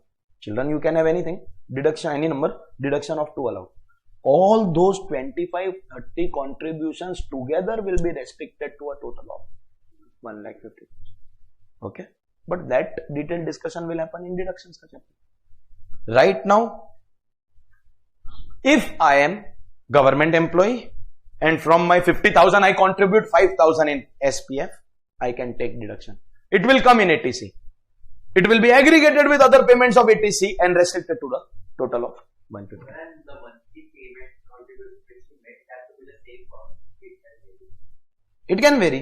Employer has to comply with EPF law. Employee का तो choice है. It can vary. Okay. He can. He can. This was created for those who are not employees anyway, because they won't get all this. But supposingly I am an employee, I am this employee or this employee, I already have provident fund, but I am very excited about it. I think that provident fund is very safe, and actually money lies with government, so actually it is safe. Rate of interest may be less, but you will get your money on maturity without any risk. I want to contribute more. मैं तो क्या बोलता, 1,50,000 हो भी गया. I don't want tax benefit. I have exhausted my threshold, but I want to keep my money in a safe place. I don't want to go to equity markets. This is safe. So I want to contribute, no problem. समझा? Prohibition नहीं है, but we don't advise our clients ऐसे ही ना, तेरा 150 is fulfilled here, no? I'll give you other sources, other places. As an investment advisor, I can tell you that हो गया, this 80C का threshold is achieved. Now go to other places. You already have this, then why you need this? Advice not to do, but choice investor का है. You are allowed. Prohibition nahi. Okay. Have you clearly understood the tax treatment of employees' contribution in SPF, which will get maximum benefit? Second, RPF, 80C. What do you think? I am asking you. आपको क्या लगता है? What about the third fund? Will it get the benefit? मतलब I am an employee whose money is being contributed in unrecognized provident fund. तो should I get 80C का deduction? No. Obviously, इस employee को 80C का deduction not allowed. See how the presentation will change. Salary will still include 50. From this 50, I have contributed 5,000 in URPF. No deduction. Means 50 will come in GTI and enter NTTI also. No deduction. तो SPF में 80C allowed. RPF में 80C allowed. URPF में not allowed. And in PPF, it won't be employee contribution. I have clearly told you and you all have understood also. Self. देखो, in this entire chart, highest benefits will come in which column? But second highest will come in PPF. For a non-employee, why is PPF popular? Because it gives huge tax benefits. Anyone who can't utilize this, most people can't because not everyone is government employee. The best option is this. Because all tax benefits which are available in SPF are also available in PPF. All the benefits are available. So those who are non-government employees, या not employees anywhere, PPF is a very, very lucrative place to invest your funds. Okay? इसलिए it is popular. No, इसलिए at your age and level, despite not knowing anything, you have still heard कि PPF जैसा कुछ होता है. Because it is popular. And why is it popular? Because of the amount of tax benefit it is going to provide. Second to only SPF. And SPF को you can't match, no, because ultimately government employees का tax benefits can never be matched. Okay? So, is the tax treatment of employee contribution in all the four funds clear? Second, tax treatment of, so in our example, which amount are we talking about? 8,000 per month. I start by saying not applicable because there is no employer. Okay. Now let's understand what is the tax treatment. First column, government employee, statutory provident fund, पैदा, deduction नहीं है, deduction नहीं है, exempt है, exempt है. मतलब you want to see the presentation, इधर SPF का presentation I am giving. URPF के लिए I had cancelled this. I am coming back to SPF. Salary 50. Even if it is SPF and you have contributed 5,000, but यहाँ पे तो you will write 50. इसमें you will add employer contribution to SPF because this 8,000 is extra, no, over and above 50 is giving extra है ना. तो लिखो how much is the contribution? Inner column में लिखो. Why? Because it is fully exempt. 8,000 exempt. This is 0. मतलब GTI will include only 50. Deduction नहीं है ना, exemption है. If it was deduction, तो we would have taken 58 and then given deduction. But this is exemption. Fully exempt. देखो, सुनो. If we give you deduction, no, there is always a threshold, maximum limit. But when we want to give you exemption, it can be unlimited also. That's why we bifurcate between exemption and deduction.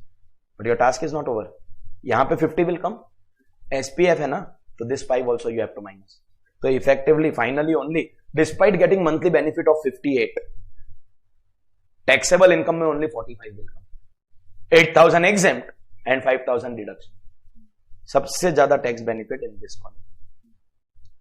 Is this clear? So fully exempt and how to present it? Inner column में ही minus. चलिए. Second वाला guy. Has this guy taken the trouble of registration, complying with Provident Fund law and all? So ideally we should give him some exemption, but the exemption cannot be as high as SPA. So we will give limited exemption, and we will give him exemption कितना? He will get exemption up to 12% of salary. कितना exempt? 12%. मित्रों, presentation I will show you. And यहाँ पे salary will include again basic plus DA in terms plus fixed percentage commission. उसका 12%. But in my example there is no DA, there is no commission. होता तो I would have taken. In my example there is only 50,000 का basic salary.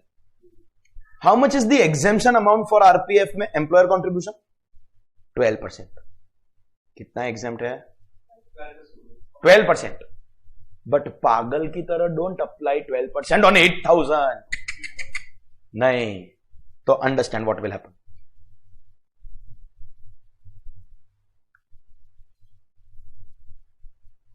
What is the basic salary that I got? उस 50 में से I have contributed 5,000 in RPF from my own pocket. I am eligible for 80C if it is RPF. तो will I minus 5 here? नहीं, नीचे deduction है. Now over and above that 50, my boss has also given me 8,000. Inner column. Government employee होता तो minus full 8,000 because it is fully. Non-government employee में RPF में we give you exemption but not full. कितना? 12%. And ये 12% किस पे? On this, not on it, of salary. तो how much exempt? That means यहां पे 2000 will come. तो GTI में how much will go? And 5,000 you can take deduction. No, वो तो इसमें से that you have paid. Because RPF है तो deduction is allowed. समझा क्या? तो SPF में what is the employer contribution का exemption? SPF में fully exempt. RPF में 12% of. PPF में तो there is no employer. बचा कौन सा? Unrecognized Provident Fund. Can I say the 8,000 which your boss is putting in URPF? If it is URPF, ये जो treatment था that was of RPF. If it is URPF, तो what is the tax treatment? That column we have to fill. ठीक है? I have to tell you the treatment, but I want to try. आपको क्या लगता है? मतलब the 8,000 का ही treatment we are asking. 50 का we have decided it is taxable and you don't get deduction also. 80C का 5,000 का. अभी our exclusive discussion is on 8,000. Common sense says what? मतलब in other words, common sense is saying 50 will come, 8 will also come because no exemption. 58 will come and no deduction also. Common sense तो वही बोल रहा है. But you'll be shocked to hear what is going to happen here. झटका लगने वाला है.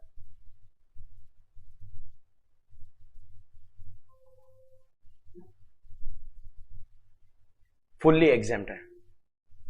Treatment you have understood. Logic I will tell you. Treatment you have understood. मतलब can I say exactly what we did in SPF? 8 year, 0 year. 50 in GTI, no deduction क्योंकि unrecognized. But I am exclusively talking about this part. SPF में क्या था? 8 minus 8 equal to 0. RPF में 8 minus 12% of 50 मतलब 8 minus 6 equal to 2. But URPF में 8 minus 8 equal to 0. In other words, understand what is happening. This fund, complying with EPF law, doing hard work, registration, but getting limited benefit, 12% of salary. This fund not doing anything, doing time pass, no registration, not recognized anywhere, and getting full benefit. You observed what has happened? But सुनो, इस्लाम में एक festival है बकरी Eid. You've heard about Bakri Eid? How does it happen? What is the process? क्या होता है उसमें? What is the idea? But before that, what do they do? And make the goat healthy, happy. Now once the goat is full, ये goat है, ये इसको खिलाया है. One day will be a very bad day for this goat. तो बोला you goat, you eat. Right now you enjoy. मतलब the person who did hard work is not enjoying, but the person who did no hard work is getting a temporary pleasure of full exemption. आगे जाके ना कटेगा, गला गला आगे जाके पक्का पक्का. तो for now what is the tax treatment? Fully exempt. Clear है? आगे जाके क्या कटेगा वो देखेंगे. Is the tax treatment of employer contribution for all the 4 funds clear? Of course, 4th वाले में there is no employer. चलिए, which is the 3rd amount for which we have to discuss tax treatment? Interest which will be credited annually in the fund. मतलब magically your fund balance will increase. Correct है? बढ़िया है. First column, you will tell me क्या I tell you? मतलब we will write the interest in the inner column and there only minus everything. Exactly same presentation as 8 minus 8 equal to 0. Interest minus interest equal to 0. क्योंकि first column highest tax benefit government employ पैदा and all that we know by now. After this column highest tax benefit in the entire chart will be in which column? Here also. This is why PPF is popular, guys. Because PPF gives you all the possible tax benefits which are otherwise not possible unless you are in government job. तो fully exempt. मतलब वो inner column में we will write interest से minus fully exempt and write 0, या directly say interest on PPF exempt तो amount column 0. This way or that way. But nothing will come. Deduction होएगा तो क्या होएगा? It will first come in my amount column, then we subtract it. But this is exemption. RPF wala fund, have they taken the trouble of registration and all? Yes. Do they deserve exemption? Yes. But not as high as SPF or PPF. So we will give them exemption. This will be exempt up to 9.5% per annum. Exempt up to 9.5% per annum. So they will give you something like this. Interest earned on RPF at 10%, rupees 1 lakh. So how do you calculate? If 10% is 1 lakh, so 9.5 is wo. Now, whether you call it unitary method, cross multiplication, yeah, in some practical subjects, students are used to singing songs. If 10% is 1 lakh, then 9.5 is how much? Wo 9.5 exempt, balance will be taxed. Means if your interest is 1, 2, 3, 4, 5, 6, 7, 8, 9%, 9.5%, so fully exempt, more than 9.5%, so excess is taxable.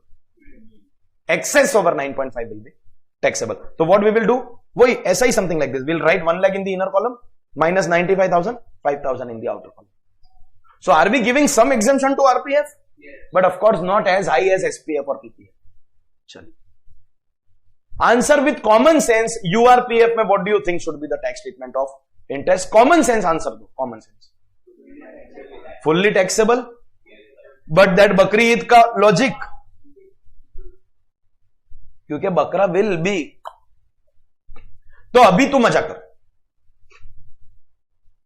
It is like temporary pleasure for permanent pain. As simple as that. तो employer contribution fully exempt. Interest also fully exempt. अभी तो तू मजा कर.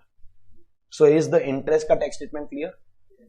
सबके लिए it is fully exempt except RPF where 9.5 तक exempt. Finally, ladies and gentlemen, we reach the last amount in the Provident Fund ka chart. Which is that last amount? Lump sum, that massive amount received on maturity. Why do I say it is massive? Why do I say so? एक तो every month का your contribution and boss का contribution 5 plus 8. Full year का plus interest. And for so many years. Massive amount. कितना भी massive हो, first column fully exempt. After SPF, highest tax benefit in the chart. मेरी बात ध्यान से सुनो. Now observe the tax treatment of the first column and the fourth column. I'll zoom out a bit. Is it still visible? First column and fourth column. पूरा same है. Except that here there is no employer, so this can't come only. Otherwise, full tax benefit in SPF and that same benefit available in PPF. Which is why PPF is very popular. So, is the lump sum ka treatment at least for SPF and PPF clear? Yes. Chaliye. Now let's talk about RPF first.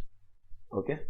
Think about it from the point of view of this fund manager, of these employees.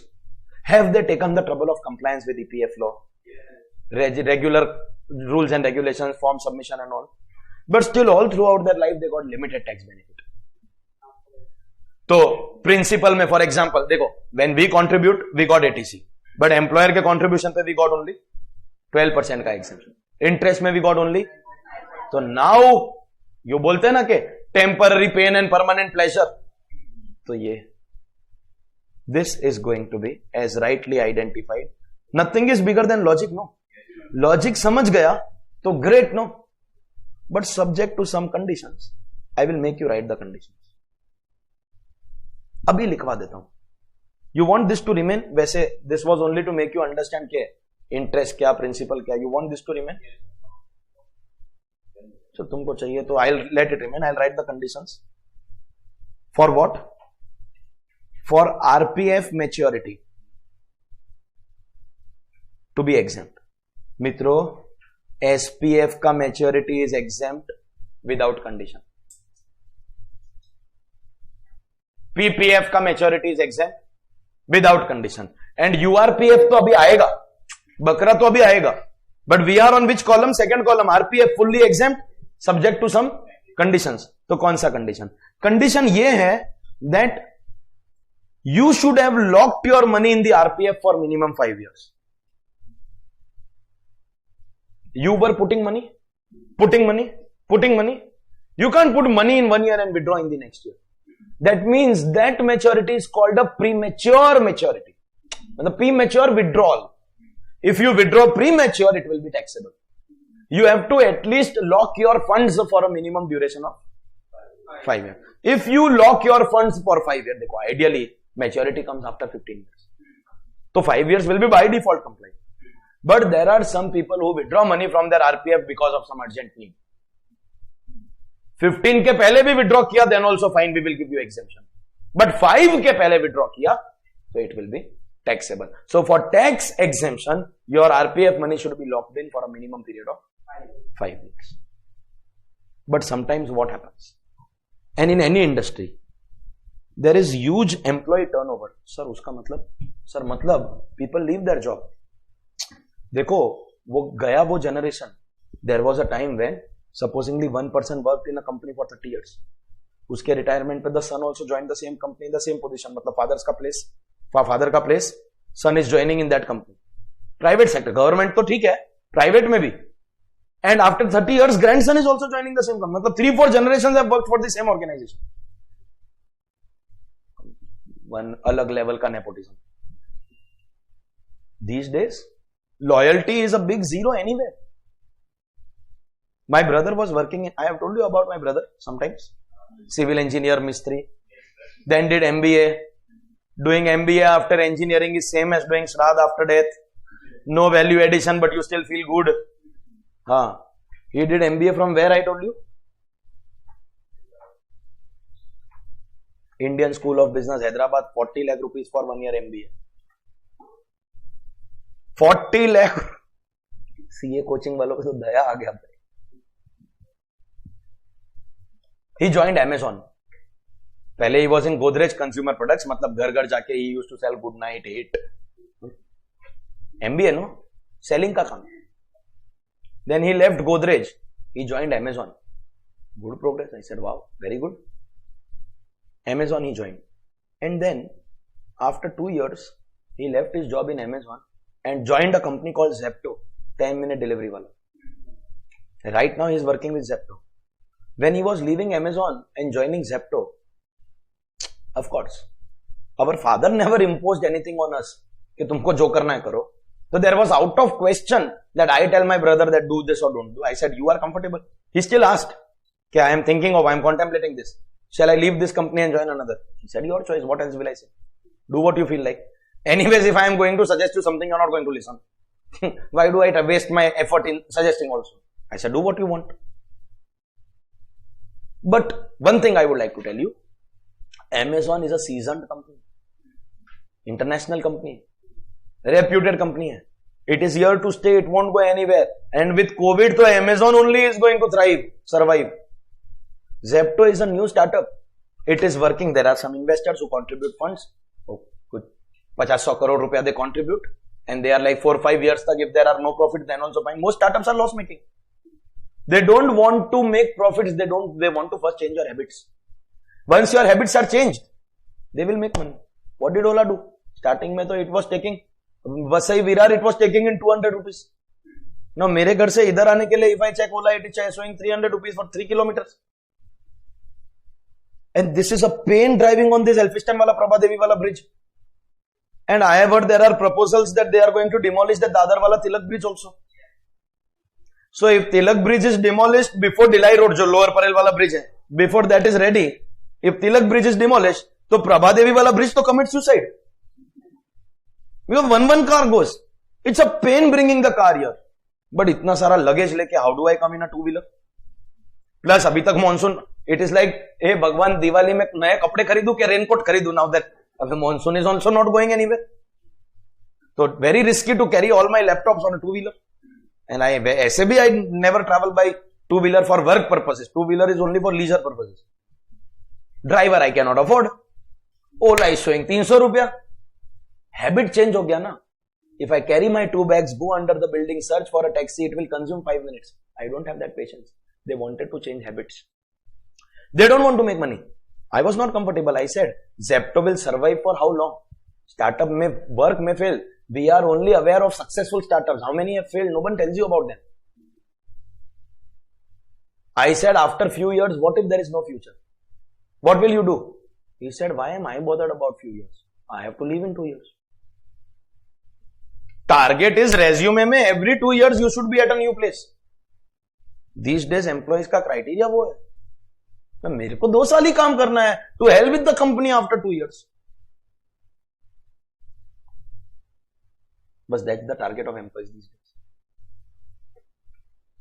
क्योंकि होता क्या है, with 2 years of work experience at one place, wherever you will go they will offer you 25% higher CTC, समझते हो, higher salary. और इधर बेचारे professor लोग मर के, प्रोफेसर लोगों को तो अभी इंस्ट्रक्शन है बाय ऑल दी ऑर्गेनाइजेशन, तेरा जो लास्ट ईयर का पैसा है उससे कम में काम करना है तो कर, नहीं तो जा. बिकॉज सीए कोचिंग में no one is making money. And very smart guy, whoever was that guy, वो इन्वेस्टर को 450 करोड़ में चिपका है ना organisation, that investor is going to cry for the rest of his life. I am telling you, because investors thought ये बड़ा brand है, मस्त है, रिनाउंड है, I'll make money. No one in CA coaching as of now is making money. No one. Okay. Show must go on. Couple of years are going to be very bad because वो 3 year पहले का impact is coming today. वो COVID का impact is being visible today in CA coaching. But fittest, not the people with quality are going to survive. But small people are going to be out of this. And these startups are ensuring that we are out of it. मतलब आज के तारीख में target of employees is 2 years में I will retire. अब you contribute money in provident fund, 2 years में you retire. 2 years में you retire तो you have not completed 5 years. Come back to our story, you have not completed 5 years. That means your RPF का maturity will become taxable. Don't worry, we will not tax it. You do one thing, transfer the balance of the provident fund account from one employer to other employer. If you leave Amazon and join Zepto, there was one PF account maintained by Amazon. You were contributing money in that. Now you are in your new employment. So Zepto will be maintaining your PF account. All you are required to do is transfer balance from Amazon ka provident fund account to Zepto ka provident fund account and complete 5 years total. Because we can't make a law that you have to work for one organization for 5 years. बस इसके PF में से निकाल के इसके PF में put. You don't withdraw the money. It has to be locked in PF. Means together, और लिखा है ना, और together their target is complete 5 years. Complete 5 years at one place or complete 5 years at multiple places together. Keep on transferring balance from one employer ka PF account to another employer. Once you retire or you leave the job, they will transfer your PF balance. So transfer and total में do what? See, ultimately target क्या है? To make you complete 5 years. One place या multiple places. Supposedly वो भी नहीं हुआ. You know why? Because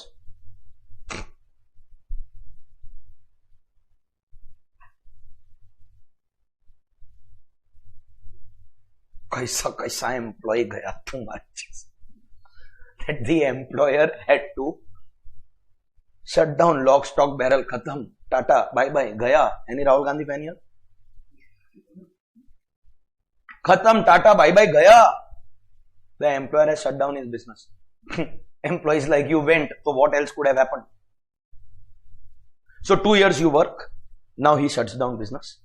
He has sold that office also. Someone else is now using that office, but every day you go to that office, sit outside the office for 3 years. You need 5 साल complete कर. नहीं, it cannot work that way. If the employer का business has shut down, seizure of business, then it is not possible to complete 5 years. तो चलेगा. Means again, target is to make you complete 5 years. One place complete, multiple places complete, या फिर he shuts down, therefore you cannot complete. तो चलेगा. Then before 5 years also withdraw, no problem. या last, any other genuine reason because of which you could not complete 5 years. बस इतना ही है. Ultimately, all 4 points together target only one thing. क्या thing? Complete 5 years. Complete 5 years at one place. तो exempt है. क्या exempt है? In this whole story, I hope you have not forgotten. ये SPF, PPF was always exempt. RPF का lump sum maturity. Complete 5 years at one place. One place नहीं तो multiple place. Employer का business stopped and therefore you have to premature withdraw. No problem. या फिर any other genuine reason. Sir, genuine you will have to prove in a court of law. मतलब you work for 2 years. After that you say, bore हो रहा है यार, नहीं करना, I want to start my own business या ऐसा कुछ, तो that is not genuine. But you were working on some complicated machinery. God forbid, touch wood, but you lose your hands, legs or limbs in some machine. And now you are disabled. You cannot work only. Some accident took place, you lost your eyesight or you lost your hearing ability या ऐसा कुछ, because of which you are incapacitated. Does that appear to be a genuine reason for not being able to complete 5 years? तो वो चलेगा. Genuine or not genuine, you have to prove. If proven, तो no problem. Effectively, complete 5 years at one place or multiple places, or employer का business shut down, therefore 5 years not completed, or other genuine reason, therefore 5 years not completed. तो क्या होगा? RPF का maturity exempt. In short, RPF का maturity मैं short में summarize करूं, 5 years पे exempt. Correct है? तो this RPF guy, and generally people complete 5 years. Supposingly they leave the job also, no? Supposingly 2 साल में job left, but 3 years तक don't withdraw money. Rule is not that you do job for 5 years. Rule is don't withdraw before 5 years. Let it remain locked. 3 साल के बाद withdraw, तो it will be exempt. People complete 5 years.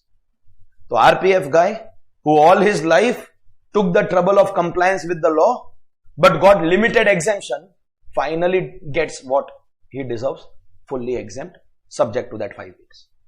Now comes the bakra. No effort put in life, no compliance with any law, no registration. Still you have utilized all the benefits in life except one. First identify which benefit is the only benefit not utilized. Very important. When you contributed, you have not taken ATC. Other than that, मतलब 5,000 का benefit you have not taken. Other than that, have you taken exemption of employer contribution full, interest full? Bakra. Sun. The maturity money that you have received, first of all, will be divided into 2 parts. Have you received your own money return? Whatever you contributed over the years, 5,000. And whatever your employer contributed, that also is returned. Correct है? Own money के अंदर you have received your principal as well as interest. मतलब every month का 5,000 with interest you are getting on maturity. And same is the case of employer. You are getting principal as well as interest. That means, can I say your lump sum received on maturity can be broken into 4 categories? Own principal, own interest, मतलब 5,000 and उसका interest, and 8,000 and उसका interest. Together 4 things you are getting. Now I need you to focus, and only if you answer this, I will be convinced with what I have done in the class. Out of these 4 incomes, there is one amount on which you have paid tax, already paid tax, and never we can tax same amount twice. You will have to identify for me out of 4 amounts, which is that amount on which the assessee has already paid tax. On which? Q. Okay, when I got that 50,000, I contributed but I did not take any tax benefit. याद आया 50,000 में से if you don't subtract 5, that means 50 entered NTTI. Has this own principal been already taxed? Yes, so obviously this we cannot tax now. Not because we want to be kind to you, but because we already got taxed, and no matter how unrecognized you are, we cannot tax you on the same amount twice. But Bakre, the entire remaining balance will be taxable in this year. Matlab, chota amount we did not take any tax over the years. but इतना बड़ा amount we are going to tax now. Where? This is just for your knowledge. The interest that you are getting on your own principal, this will be taxable under income from other sources, because this has got no role of employer. No? This is your own principal. So this can't come under salary. Correct? Hai? But these two contributions, these are resulting because of your employer. So these two will be taxable in income from salary. Three things will be taxable. Fourth, not because you've already paid tax. ऐसा नहीं कि we want to be kind.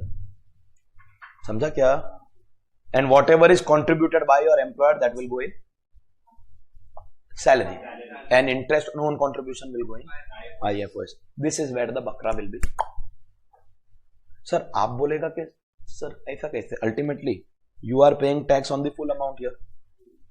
You are not paying tax on anything extra. These amounts only you are paying tax. But the difference is, instead of paying tax here, when you pay tax here, that means you did not pay tax on small amounts. Thoda tax. Full amount is taxable at one go, and this will result in very high tax outflow. I know I have not taught you tax rates, but rough introduction I gave you that once you cross 10 lakh, everything is taxed at 30%. So here it would have been lesser than 10 lakh. So lower rate would have applied. But here, because it is such a big amount, so higher rate will apply. So effective tax that you will pay will be higher because of late taxation. That is how we are making you the bakra. Samjha? Now whether it is Bakri Eid ka bakra or MTV ka bakra, that is your choice. But have we clearly understood what is the tax treatment of all the four funds in all the four payments? That, ladies and gentlemen, was your tax treatment of provident funds, where we have not just understood the meaning but also the tax treatment. Okay? And conditions are only for RPF maturity. One more note I would like to just give you. On or after 1/4/21, auntie can't sit straight. She wants to keep on doing something or the other. So on or after 1/4/21, if you are earning interest on contribution greater than 2,50,000,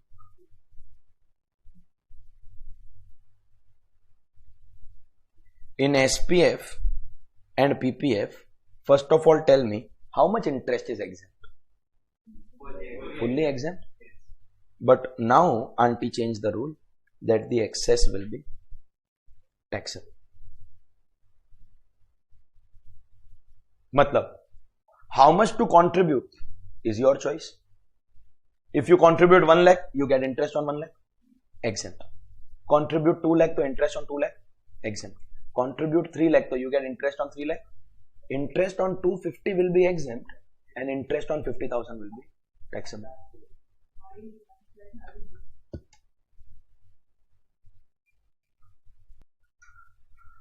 हाँ, तो contribution up to 250, उसका interest will be exempt, and any contribution in excess over 250, so that excess का interest will be taxable according to the change brought by auntie last year. But this is only for contributions made after 1/4/21. So any contributions of the past, uska full interest will continue to be exempt. Samjha? And auntie does not stop there. She says, if there is no employer, specifically in PPF, so there will be no employer, no? So फिर interest on contribution in excess of 5 lakh will be taxable. Double benefit देना पड़ेगा ना? See, here it can be you and employer. So 250 we are giving. But when there is no employer, so after 5 lakh we are going to levy tax. Is that clear? So that's the entire tax treatment of provident funds. जो भी exemption we have studied in SPF and PPF, मतलब first column and last column are given in 10, 11 and RPF के लिए 10, 12. But together 10, 11 and 10, 12 ultimately they are all exemption under section 10. Is that clear? But short term memory loss, we are still under allowances. We are still under allowances. There will be an amount which is received by the employee from the employer. The amount that is received is going to be given to you, and then you have to find out the amount which is taxable by computing the amount which is exempt. We have to go ahead. Allowances is near completion. 3 more sections are left. 1013, 1013A, which is big. देखो RPF ना class में while learning it appears to be very big, मतलब provident fund, not RPF. But think about it, in exam it can come only as a 1 mark adjustment. Sir, how? Sir, listen. One case, one assessee can either be a case of SPF or PPF or RPF. It can't be all four for the same guy. उसके अंदर भी या तो this is a year of contribution और या it is a year of lump sum. In the year of contribution वो first 2 rows वाला आएगा या lump sum में last row वाला will come. All 16 can never come together. So in exam it will be a very small, big sum on salary, उसमें one small adjustment. Okay? 10, 13A is very big because उसमें calculations are there. But first 10, 13. Employer contribution to approved superannuation fund.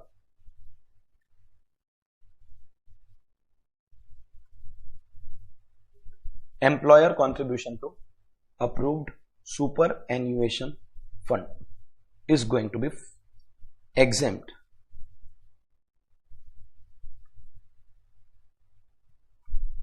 up to rupees 1,50,000. Very simple and straightforward. Only thing that I have to explain to you is what is the meaning of approved superannuation fund. Once you understand that, the rest of it is taken care of. What is, sir, an approved superannuation fund, sir? You know what is superannuation today only I have taught you. Normal retirement age. One way of contributing to your future benefit is mandatory requirement of provident funds. But not all employers are covered in the provident fund. But they still want to recruit you. So chinta mat karo. I will take care of your retirement. And I am contributing fund in your superannuation fund is as good as a retirement fund where after retirement you can withdraw money from that fund. That is called a superannuation. Superannuation means retirement. उस retirement के लिए I am putting contribution as an employer. Is this contribution over and above the salary that you are getting paid? First 150 will be exempt, excess will be taxable. मतलब if the employer puts 50,000 exempt, 80,000 exempt, 1 lakh exempt, 120 exempt, 150 exempt, 2 lakh तो 50,000 taxable, 5 lakhs तो 350 taxable. Excess over 150 will be taxable.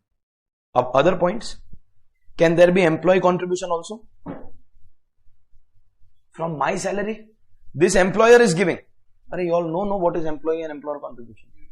Iska you will get full ATC because it is approved superannuation fund. Can there be interest which will be credited in the fund? That interest will be fully exempt. And what about the maturity? Maturity will also be fully exempt. But sir, then why don't we get to see, despite so many tax benefits, why don't we get to see? These are employees.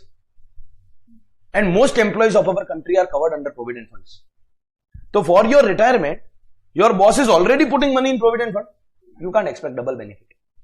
Isliye because provident fund is popular, automatically iska popularity has reduced. Understood? Otherwise, this is also very, very beneficial as far as taxation is concerned. Below this 1013 in the textbook, there will be a paragraph which you ignore right now. The paragraph is this: the total benefit that you are taking under RPF. Are you taking some tax benefit under RPF? Are you taking some tax benefit under approved superannuation fund? And likewise, there will be one more concept that I will teach you in deductions chapter NPS, notified pension scheme. And you chill right now, you have got no idea. Unless I teach you that chapter 6A, you will not get any idea about this. There is a line which says the total benefit that we will give you, the maximum benefit that you can claim in all the three provisions together will be 7,50,000 rupees per annum. मतलब you are taking some tax benefit here, some benefit here, some benefit here. सब मिला के total will be restricted to 7,50,000. More than 750 you can't take. मतलब some exemption you took here, some exemption you took here, some, this is not exemption, this falls in deductions का chapter, but it is still a tax benefit.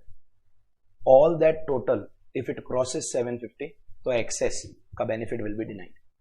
And उसके लिए they have prescribed a formula also. But currently, we are not in the position to understand the formula because unless we learn what is NPS, we know NPS in as detail as we know RPF and superannuation fund. then only you will understand what are the 3 tax benefits for employees, how do you calculate the total, and how the excess over 750 will be denied. In other words, it will be taxable. So this will be done, but one day we will be doing in the textbook. If you read, you get this, you ignore it. Okay, right now you focus on what I am doing. Is superannuation fund ka concept clear? Chaliye. This brings us to section 10(13)(a), the exemption for. While we are learning HRA for the first time, ऐसा it appears like the most familiar, no? लगता है कि सालों से बरसों से we are learning about it. First, you tell me now. This time, you take the effort. In all the allowances का exemption, what is the first thing that we have studied or learned? Before calculation, meaning. You tell me what is the meaning. As simple as that. Allowance given by employer to pay rent of house. Arey, you remember when I was doing 10(10)(c), I said, "Ye le 50 extra money." That means that 50 is what your boss gave you. From that, we are going to give you some exemption. Ultimately, A minus B equal to C will come again, no? Your exemption is going to be least of the following figures. मतलब once again same system. A, B, C, whichever is lowest. First वाला आप बता. Actual receipt. This has to be given to you. Correct? Second, 50% of your salary if the house is in big cities, metro cities. Metro city मतलब Mumbai, Delhi, Chennai, and very backward city. I have my own personal reasons. Kolkata. Mumbai, Delhi, Chennai, Kolkata. 50% of salary in these places. Bangalore is not covered.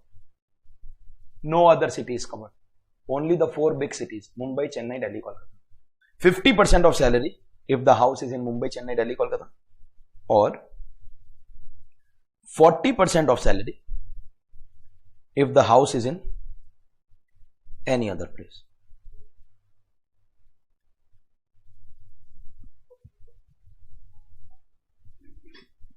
%50 of salary in Mumbai, Chennai, Delhi, Kolkata. 40% of salary in other places. Ye second limit hai. But I have some questions. Question number 1.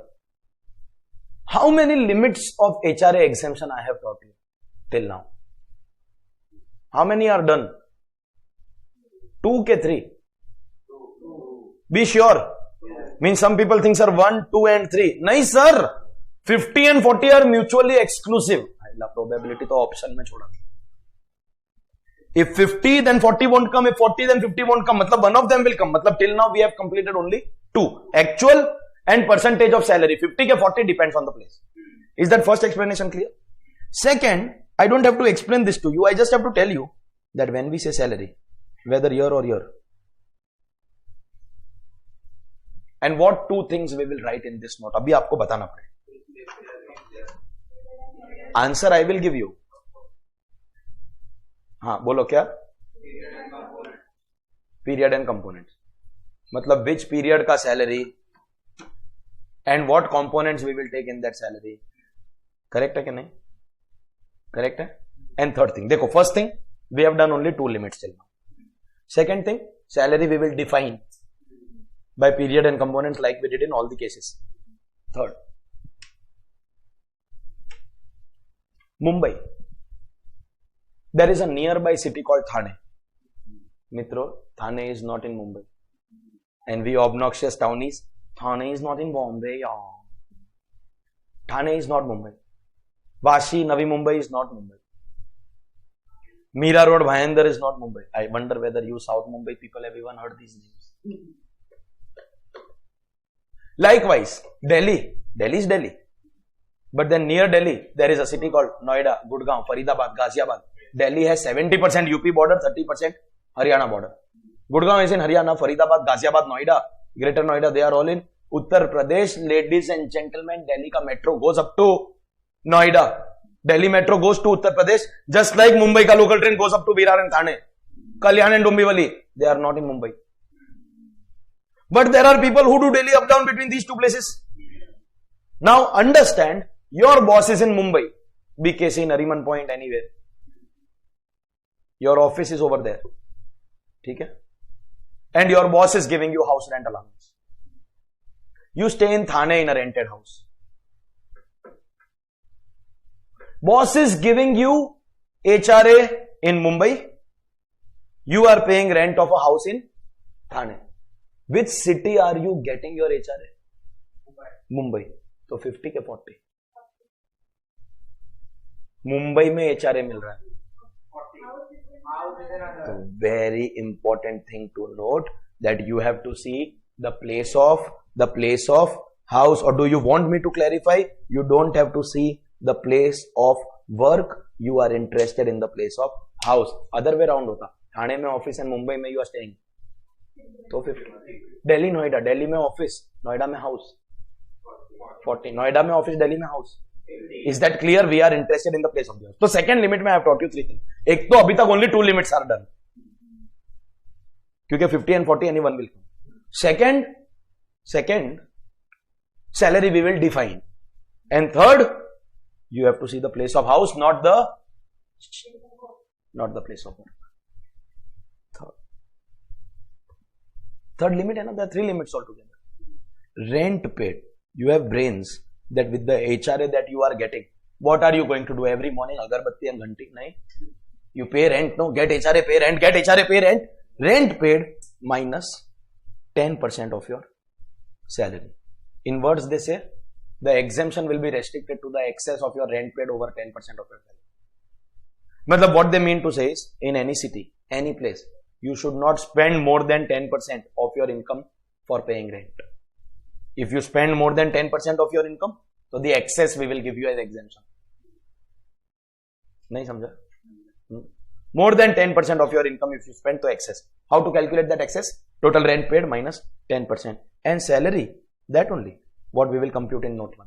That same salary we will take. So 3 limits finally. Actual, easiest of all. 50 or 40 will depend on place of house, not office. Okay? And rent paid minus 10% of salary. For both the second as well as the third limit, it is necessary that we make our first note. Only when we make our first note, we can actually be in a position to say that we have finished the calculation. And what are we doing in our first note? Defining salary. What 2 things we need to define? Period and period matlab last drawn ke average ke blah blah blah blah kya? And components. This time I will take the components first. Simple reason, this is easy. Or easy kya? Just tell me this. Is there any other law applicable? Matlab income tax will decide. And when it is the freedom of income tax to decide, so you tell me. Basic salary plus DA in terms plus fixed percentage commission on turnover. ठीक है? Because the period is little nahi, very complicated. Little nahi, very complicated.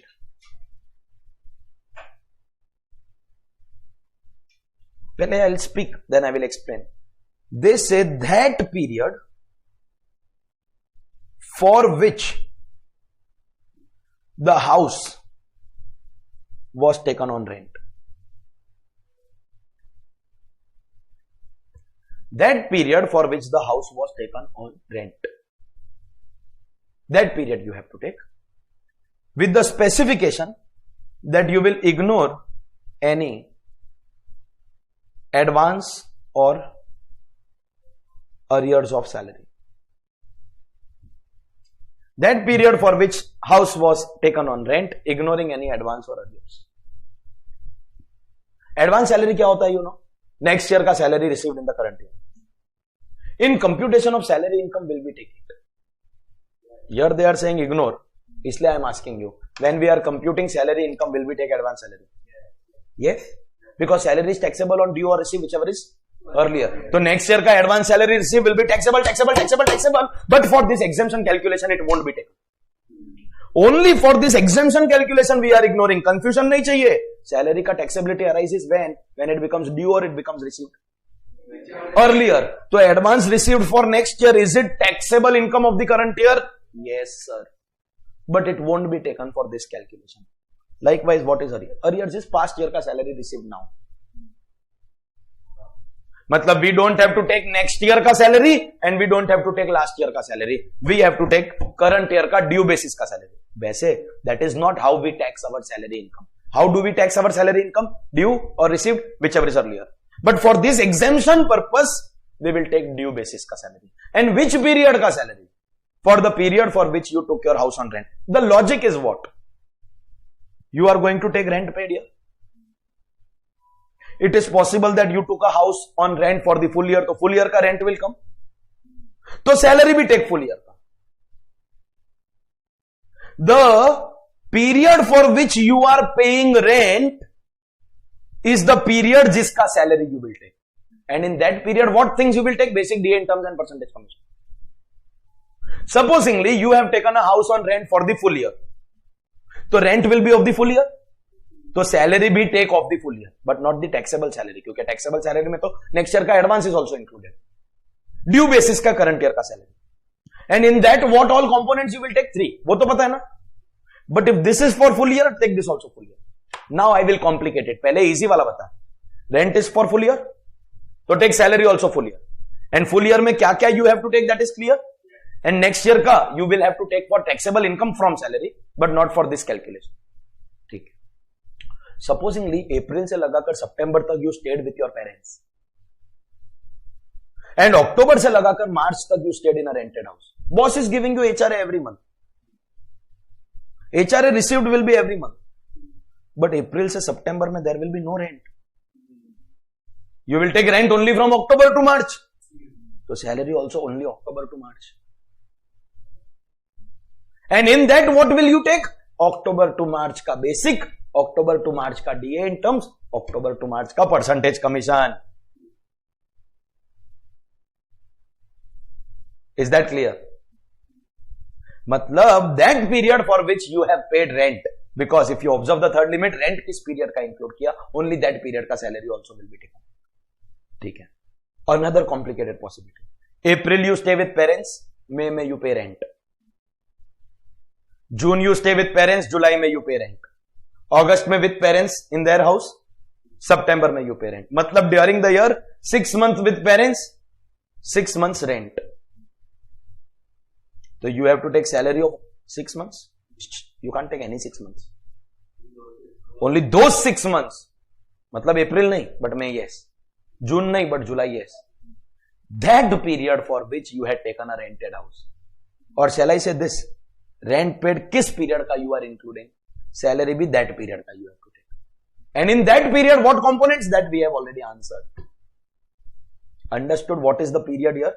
That period for which house was taken on rent, और उसमें भी next year का any advances received. Listen to my question carefully. Will that advance received of next year be included in your taxable salary? Yes. But will it be included for the exemption calculation? No. Is that clear?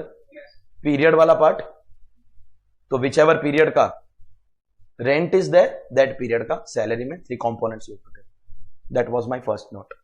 Second, I don't know whether you have observed, but think about it. If this is the calculation of my exemption, there are 2 possibilities. Possibility 1, my boss is giving me same HRA throughout the year. Possible? Throughout the year I am staying in the same house. Same house matlab if 50 for 1 month then 50 for all months, 40 for 1 month to 40 for all the months, same house. Throughout the year my landlord is charging the same rent, and throughout the year my salary is also same. So actual HRA received of the full year 50 ke 40% of salary of the full year, because it won't change. Salary also has not changed. Rent paid of the full year and 10% of salary of the full year. Matlab if there is no change, तो good. All these calculations can be done total. April to March HRA received. April to March salary का 50 के 40 based on place which is same April to March. April to March का total rent and April to March का total 10% of salary. If all these things remain constant, तो I can make annual calculations. But the question is, does it appear likely that full year HRA will be same? Change होने का likelihood तो है. Can the rent charged by your landlord change? Can the place of house, can you shift from Noida to Delhi and 40 change to 50? बोला office and home should be near to each other. Can salary change? तो you can't make annual calculation. Annual करोगे तो 50 करोगे क्या 40? House has changed during the year.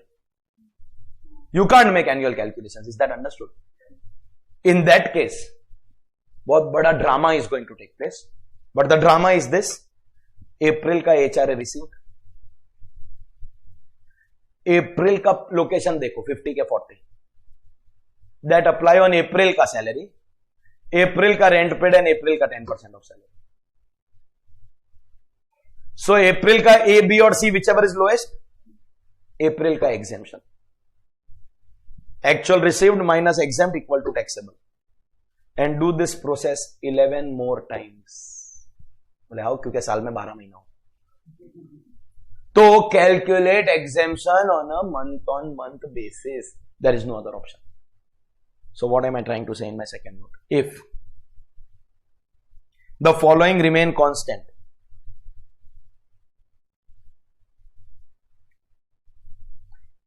throughout the year, mitro, if the following remain constant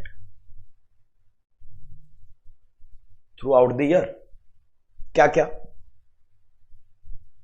First, your HRA which your boss is giving you, that should remain same full year. Second, the salary that you are getting, that should remain same. The place of house, because that will decide 50 ke 40. And also your rent charged by landlord. If it remains same throughout the year, so you can do annual calculation. Correct? Hai? And if does not, so you will have to make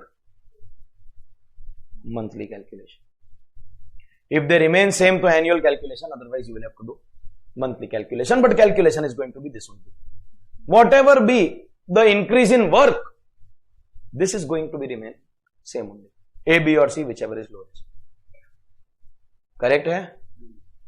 That is your exemption of 10(13)(a, that is house rent allowance. इसके ऊपर one big genda size का question and everything will be taken care of. We are going to do. ये बहुत पढ़ लिया ना? 36 done, 37 done, 38 done, 39 done. तो question number 40 on page number 67, you will get clear picture of what is happening in your HR. Please read the question. From the following 67. Question 41. 40. From the following information submitted by Sunil in respect of monthly salary and allowance, find out the HRA chargeable to tax for the assessment year 2023-24. Chargeable to tax मतलब you are asked to calculate the exempt amount or the taxable amount. चलिए, what data is given? Name of the employer of Sunil, A limited and B limited. मतलब during the year he has worked for two people on different occasions. Employed change मतलब salary has to change. House can also change. ठीक है. Period of employment up to August 31st, 2022. Up to August 31st, 2022, and then from being B limited from October 1st, 22. Let me interpret for you if you've not understood. April, May, June, July, August, he worked for A limited. September में he was like a CA student. कैसे? Jobless. And October में final CA students get offended when I say that, because they are like, sir, full day we work in, but I still say it. October से लगाकर March तक he work for B limited. चलिए next. Place of posting. Agra. अप्रैल में, जून, जुलाई, अगस्त आगरा. सितंबर में तो no posting. From अक्टूबर, नवंबर, दिसंबर Mumbai and B limited only, but Jan, Feb, March Goa. Wow, what a life. Lucky are those who get to work in Goa. People say that I don't mix work and pleasure, but those who work in Goa, they are by default mixing work and pleasure. So October, November, December, Mumbai, and Jan, Feb, March, Goa. So how is this data going to help you? First Agra, then Mumbai, then Goa. Fit. Popat. Absolutely irrelevant because it is place of posting. Dekho. But in case there is no other place of house given, then you have to take this as also the place. It means you will assume that only, no? Work and house same. But is it possible that I got my posting in Goa from 1st January? But house is yet to be shifted. So I am doing daily up down. Even luckier. Matlab family is in Mumbai, house is in Mumbai, but I am going alone for work in Goa. Bachelor life. So I will see the place of house while my work in Goa has started. My house is in Mumbai. I will continue at 50%. If the question gives that data, you have to take it. Then you will have to ignore. So 50-40 will not be used. Continue. Basic salary increased to 1,80,000 from 1st February 2023. मतलब starting में A Limited was paying 60 till August. September में zero salary मित्रों. How? No. October से B gave him, तभी तो job छोड़ा. October, November, December, Jan 1,10,000. Why? Because Feb से again B Limited. Boss has not changed, but boss is changing the salary. Correct है? तो 1,80,000. मतलब do you understand salary also in course of the year has undergone change?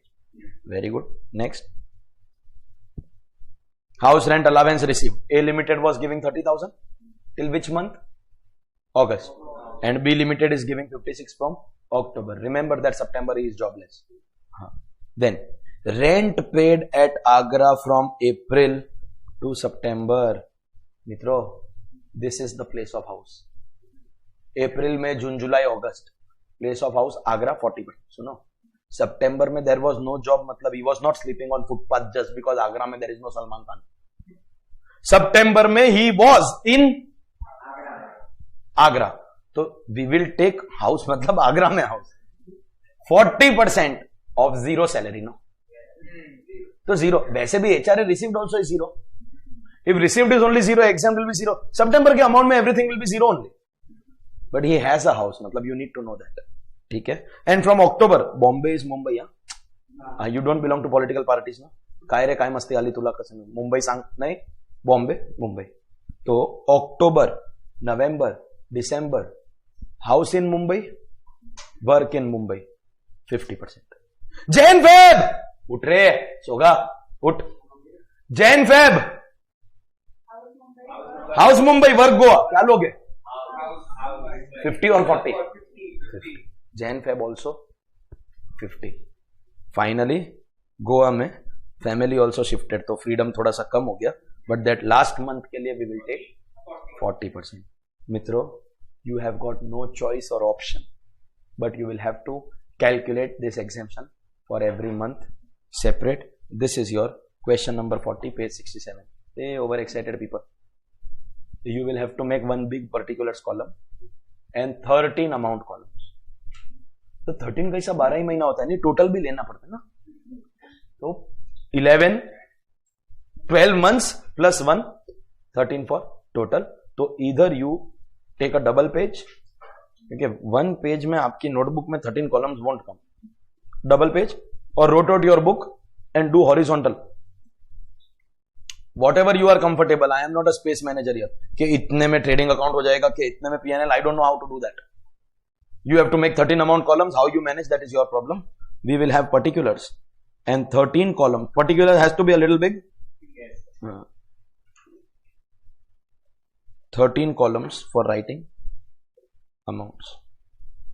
देखो, I use technology, so I can do this. You can't do this, no?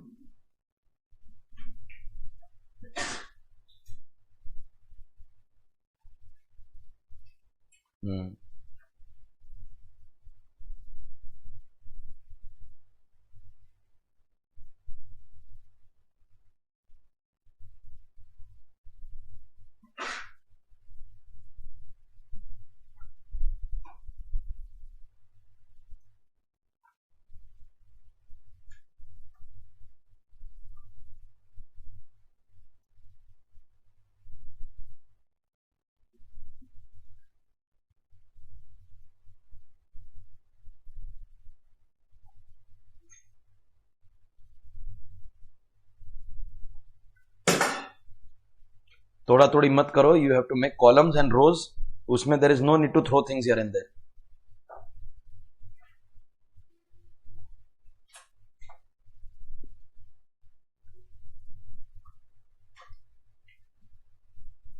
बस अब जितना हो गया उतना हो गया.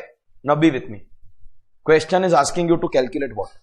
कैलकुलेशन ऑफ मित्रों taxable HRA is asked. Okay, here understanding the concept and thought process of mind is more important than the copying part, copycats. So focus karo. How to find out any taxable allowance? First find out how much is the HRA actually received. Any allowance, how much is the allowance received? बोलते जाओ फटाफट. Question देखो. हाँ question 30 के 36 till which month? अगस्त तक 30. सितंबर में as we have been discussing jobless. अक्टूबर से B limited is giving him 56,000. So अक्टूबर से लगाकर right up to the month of March 56 into 6 plus 30,000 into 5. The total amount received is going to be 4,86,000. ये तो रिसीव्ड है ना. हाँ you should know that. 56 into 6 m plus 30 into 5 m plus MRC. हाँ हो गया received. From this received we have to calculate the amount which is exempt under section 1013A, which we will do by way of making our working note 1. हर एक month के लिए we will calculate exemption. Good that we have the columns. No, within the column we will calculate exemption. Correct? Every month का exempt amount करके can I say we will get finally what is our taxable amount.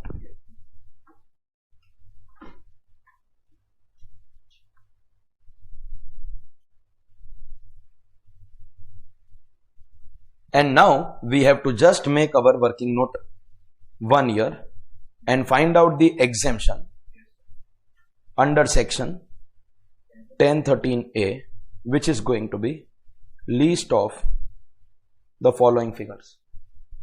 First, the actual. एक बात बताओ, इसके लिए you don't have to see the question also. You have the brain to understand that what you have written ऊपर in the received वाला row, हाँ column नहीं, that only you have to write here. Actual received 56 thereafter till the month of March. बस खाली इतना you note please that पागल की तरह don't write anything in the total column now. Anyways, are you calculating exemption month on month basis? तो हर एक month का exemption will go here and taxable you will get. Automatically you will get that. ये देखो total column है ना, total column will get over in these 3 rows. Received minus exempt equal to total. Working note is being done for the months. अगर total का working note was possible तो we wouldn't have done this. I hope you understand. हाँ तो actual तो received तो हो गया. What is the second limit? Second limit के लिए you have to decide.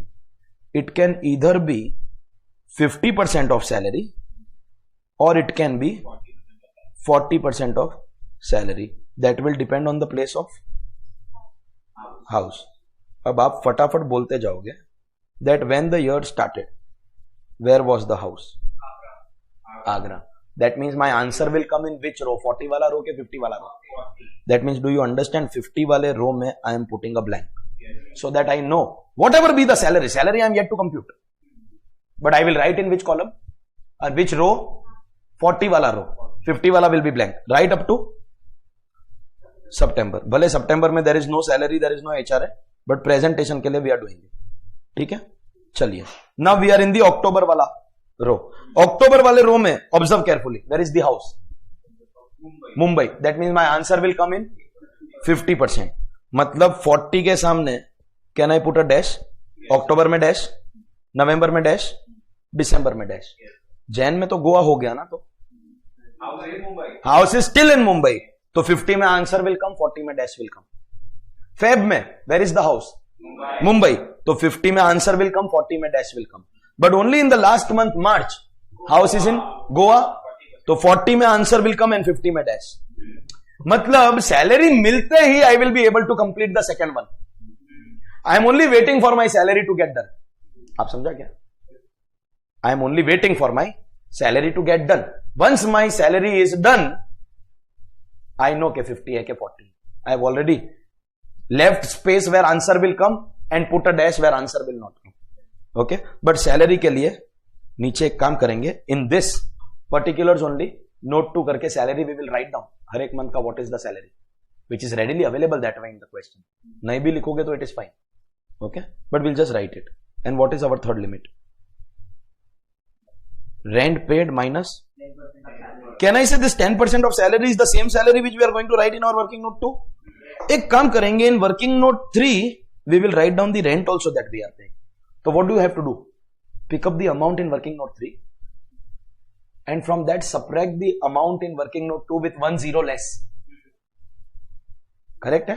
So we'll just write the salary and the rent amount. Okay, so working note 2, what is the salary for each month? एक तो good news ये है that question has only given you basic now, so you just have to write that salary. What is the salary when the year started? 60,000. Very good. कब तक? 31st Jan 22. 60,000 is till Jan. सितंबर में तो खाली बैठा था. तो हाँ क्या? सितंबर में 0. Then he got an increment when he joined B limited. His salary became 1,10,000. अक्टूबर में, नवंबर में, दिसंबर में, जैन में also, and the last 2 months 1,80,000.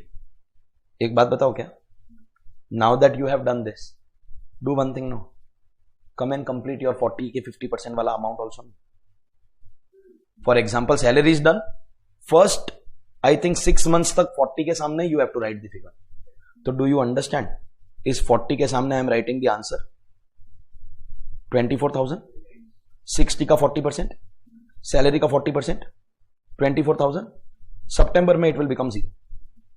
October से 1,10,000 and then percentage will also change to, because house has changed. मतलब यहां पे I will write 55,000. October, November, December, I think Jan also, no? Feb में 50 is there, but salary has changed. तो 180 का, and then March में 180 is 180 only, but now I have to apply 40. So can I say 72,000? So second limit is also derived. Bus I am left with just one thing. I have to write down my rent paid. I have decided that working note 3 mein I will write my rent and find out what is the rent. That is also readily given to you in the question. तो कितना? 26,000 is the rent that was paid. Please pay attention. I think right up to, देखो सितंबर में भी though there is no salary or HRA, rent is there. ठीक है, अक्टूबर से rent ही is paying how much? 70,000. This rent is being paid where? In Mumbai. I think this is going on till the month of February. चलिए, and only in the last month 15,600 is the rent that is being paid. तो हो गया. Now you are in a position to you complete your third. लेकिन पागल की तरह don't make the mistake. Some people say 60 is higher, 26 is lower. So they do what? 60 minus 26. नहीं. 60 is full salary. Take 10% of salary. मतलब this minus this with a 0 less. मतलब 26 में से you subtract. तो what do you get? And if you have understood, तो start completing the third limit with me. April में 20. एक काम करो, साथ में also choose. के बाद में करते. पहले let's complete. चलो. 20,000. जून, जुलाई, अगस्त, सितंबर में सुनो, right 26 if you want, but lowest will be तो 0 only, no? Lowest में we are interested, and HRA received only is 0. Final answer is going to be 0 only. Focus on October. 70 minus 110 with a 0 less, मतलब 70 minus 11 59. अक्टूबर में भी, नवंबर में भी. I think in December also it is same only, no? चलिए, Jan में there will be little change because salary is changing. नहीं जैन नहीं है, फेब है. October November December Jan 4 months it is same. Feb में it is changing.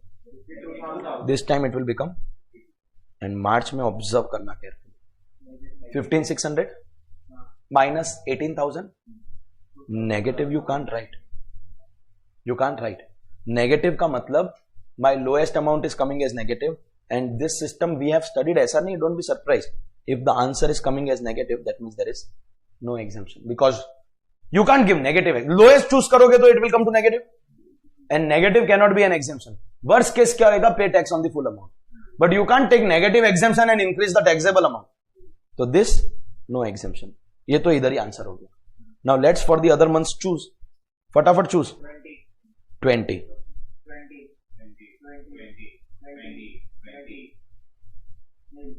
तो एक काम करो ना, till September we have understood. 20 when you subtract you always write in brackets.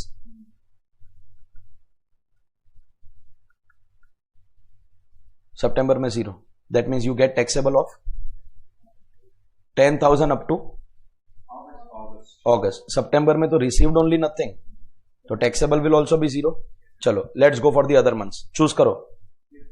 55 again 55 again 55, और ये लास्ट ही बचा बिकॉज ऑलरेडी मार्च तो we have seen only no negative है, तो 55,000 फॉर 4 months, एंड लास्ट वाले के लिए फरवरी के लिए 55 एंड 52 ईयर. तो टैक्सेबल डिसाइड कर लो. Very good. अब एक काम करेंगे, द एग्जेम्प्ट वाला रो, मतलब 20 20 20 20 20 1 लाख हो गया 5 months. 55 into 4 220, तो 320 plus 52, how much do you get? 3 lakh.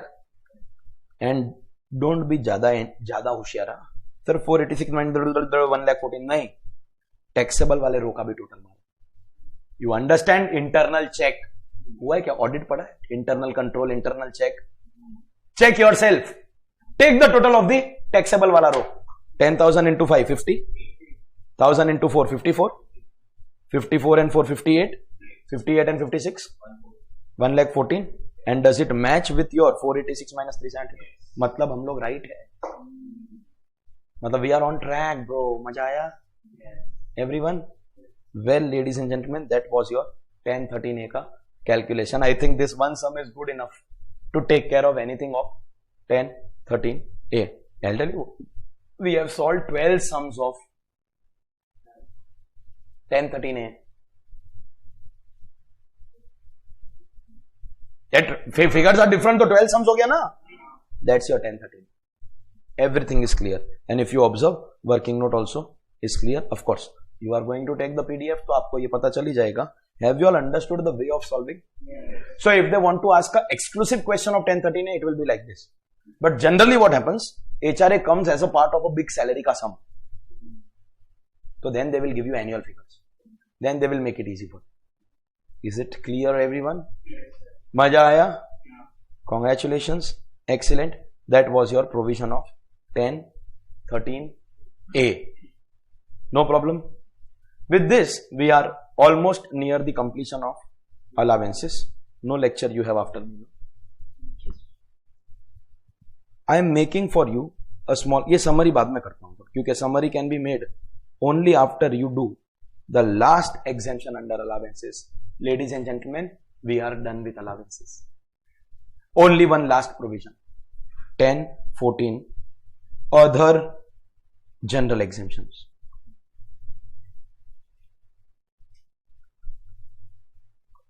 All the allowances का exemption that we have studied till now, long calculations are given. Go observe gratuity, pension, leave, encashment, right up to HRA.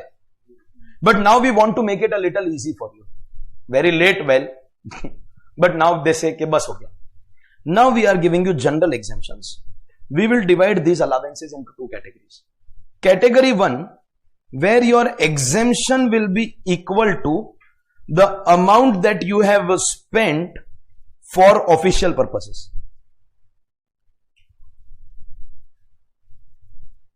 मतलब boss will give you money. सुनो ध्यान से. With that money if you spend for his office work, तो exempt. And if any balance remains with you, that will be taxable. मतलब boss gives you 10,000. You spend 8,000 for office, 2,000 for personal work, full 10 spent. Because only amount which is exempt for, or only amount which is expended, मतलब spent for, will be allowed as exempt. But सुनो, my question only gave you 10,000 वाला figure, and my question only gave you 8,000 का figure. Means this, both amounts will be given in the question. You just need to know that this allowance falls in the category of expenditure. What are those allowances? Then I go to the right side. मतलब here, your exemption will not be dependent on any calculation. You spend for office and take exemption. क्या क्या? Any tour, travel or transfer allowance. Very easy to understand because this category in itself is very easy. Boss is sending you on an office tour. Bola go to Ahmedabad, do all the work and come. So he will give you ticket के लिए money, stay के लिए money, food के लिए money. He gives you 1 lakh. From that you spend 60,000. Option 1, the 40,000 you return to your boss. That means you got 60 and you spend 60, nothing taxable. But if you pocket that 40,000, so it will be taxable. Means whatever you spend for office, exempt.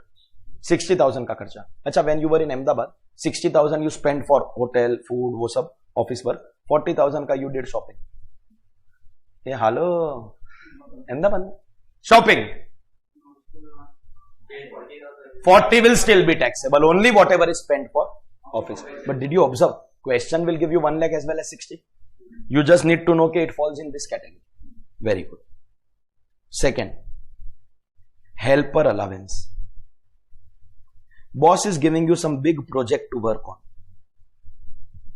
And he is saying that you might need some assistant on this project. So boss is giving you 10,000 every month. So full year 120. Usme say you got an assistant at annual salary of 1 lakh. That means 120 received, 1 lakh spent, 20,000 taxable. Are you समझा क्या? 20,000 is going to be taxable. If you return that to your boss, then not taxable. Okay, if you pocket it, then it will be taxable. Third, academic pursuit allowance. English. You are a chartered accountant, very good in finance, superb knowledge. You want the finance manager ka post, the CFO ka post. And your boss is very impressed with your work. He wants to give. But he says, your company ke rules and regulations mein protocol mein likha hai that finance ka profile will be given only if you are MBA finance or CFA, which are hardcore finance degrees. Though you have more knowledge than them. Because CA has all-round knowledge. They have only limited area ka knowledge. But protocol है. तो do one thing. देखो, CA is very cheap. Cheap मतलब वो वाला cheap नहीं. To spend, it's less expensive, less costly. CFA का exam देके देखो एक बार. You'll come to know what is the per exam fees. MBA का तो देखो, गटर जैसा कॉलेज से you do MBA, that's a different thing. But ISB में you do MBA तो 40 lakh 1 year का है. Expensive courses. Boss बोलता है चिंता मत कर. I will sponsor. Boss gives you 10 lakh to pursue that course. It will help his work only. उसमें से 8 lakh you spend. So 2 lakh will be taxable. Is that clear? Whatever you spend will be exempt. Category is very easy. Sums will be even easier because they will give you the expenditure. You just need to know that it falls in the expenditure wala category. Sure. Next, uniform allowance. So some industries require you to wear uniform, no? अरे वो आया घर पे Tata sky वाला. They have to come in their official uniform, no? There are big societies where there are facility management companies. पूरा outsource किया हुआ रहता है, तो those staff are completely always in their uniform, no? Housing society में, if you go to institute का BKC का office, those cleaning का जो employees है, they are outsourced to a company. They are employees of that company. They are not employees of ICAI. It is given to an outside agency. So you have to be in your uniform, no? You can't wear the same uniform every day. So jeans होता है ना, 6 months तक you wear without washing, it works. And jeans, no, the older it gets, the more comfortable it becomes. Without washing. Wash करते ऐसा लगता है new हो गया. Then you again need to be comfortable. 4-5 months तो very easy. Jeans तो you can use for 4-5 months. Formals na, one day if you wear to evening na, you have to put it for washing. So every day you have to wash uniform, get it cleaned. Correct? You may have to maintain extra uniform also. Boss is giving you money for that. For your laundry charges, etc. बहुत simple है. 10,000 given, 8,000 spent. 10 question is giving, 8 question is giving. You just have to say 2,000 is taxable. Bas. It is as simple as this. And last, if your boss is giving you something called conveyance allowance. Conveyance means to travel from one place to other, but they have clarified only if it is between office and field work. Then only it will be allowed as exemption. And let me clarify then, therefore if you are getting conveyance allowance between residence and office, so it will be fully taxable. Sir, what do you mean by field work? अरे वही रे Tata sky का employees first come to office and then they are sent to लोगों का houses, no? So you have to travel, no? When you will start working, no, in your articleship, your boss will send you to various places. First time during my articleship, obnoxious townie, all my life I never crossed Bandra. My boss sent me to a place called Godbandar. I had never heard that place also. like Godbandar जाने का, वो ठाणे में है. I मेरे को मालूम ही नहीं. I never heard about that place. I used to stay in South Mumbai all my life. मैं मजाक नहीं कर रहा हूँ. Bandra I had never crossed till I became a CA. मतलब during my articleship I crossed first time. My boss sent me to a place called Dahisar Cheknaka to do some audit. Don't ask what audit. Dahisar Cheknaka पे most businesses are वो वाला. But what audit you don't ask. But he sent me. I had no idea. He explained. देख बेटा चर्चगेट से train पकड़. Churchgate college है. चर्चगेट से train पकड़ना. Then get down at Borivali. Borivali station के बाहर there will be a best का bus stop. Sit in this bus number. He explained. Then tell that bus वाला conductor that I want to get down at this place and tell him to remind you if that bus stop is coming. Get down at. जब तू ये bus stop पे उतरेगा ना, right opposite building में you will find that board. That is where you have to go. First floor. And he gave me contact number. He had to explain in so much detail. I knew I have never traveled.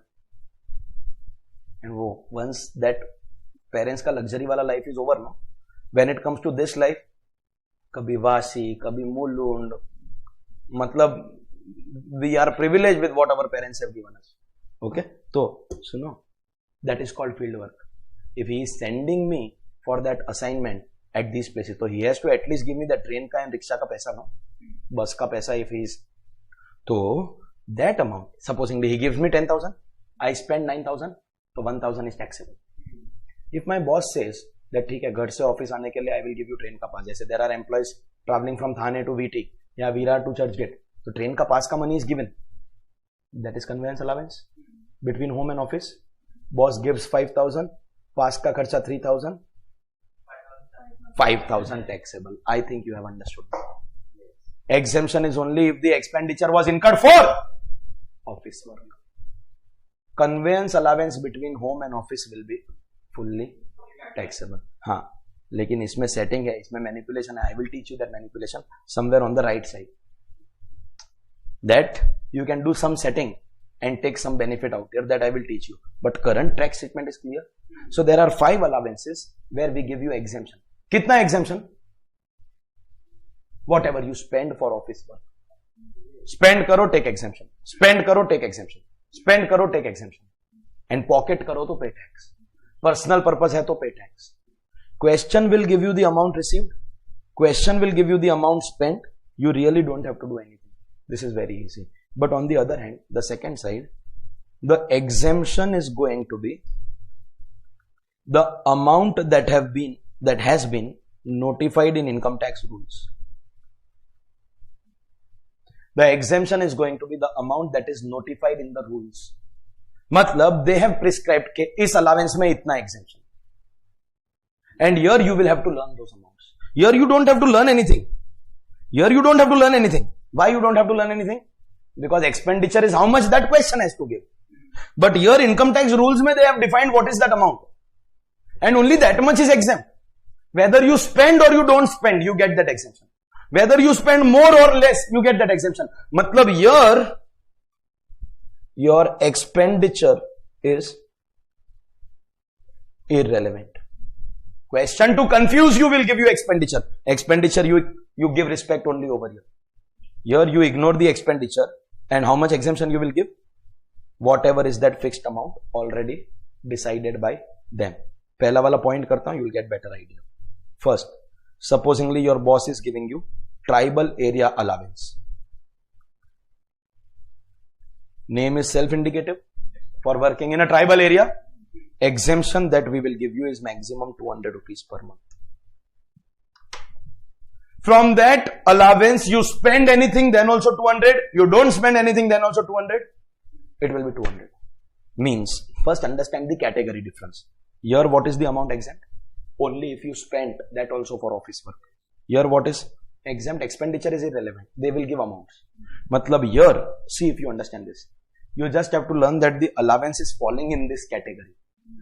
Here, you have to learn that the allowance is falling in this category. And what is the prescribed amount given for exemption? Like tribal area allowance falls in the right side, plus 200 per month also you have to learn. But just ये बात याद रखना, it is maximum. मतलब if your boss is giving you 500 rupees per month, तो 300 taxable. And if he is giving you 100 per month, ऐसा नहीं कि 200 exemption set off दो. 100. Maximum means actual or 200, whichever is lower. Means have you understood the category first of all? Expenditure and notified amount. In expenditure, just learn the names of the allowances. But in notified amount, names plus the amounts. Tribal area mein what is the amount prescribed? Maximum 200 rupees per month. Next. Children education allowance. Very self-explanatory. Boss is giving this money for what purpose? To educate your children. ये 1994 में prescribe किया था, and since then they have not changed the limit. Maximum 100 rupees per month.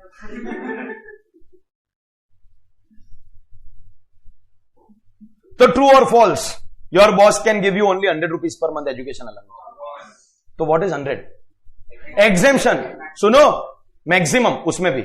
So if boss is giving you 500, 400 taxable. And if he is giving you 80 rupees per month, तो fully exempt. समझा? समझा? तो supposingly first child आपका हुआ. Boss is giving you 500 per month. Okay? तो first child के लिए you are getting 500. 100 का exemption, 400 taxable. Second child हुआ, but boss is not giving anything extra. बोला मैं 500 देगा.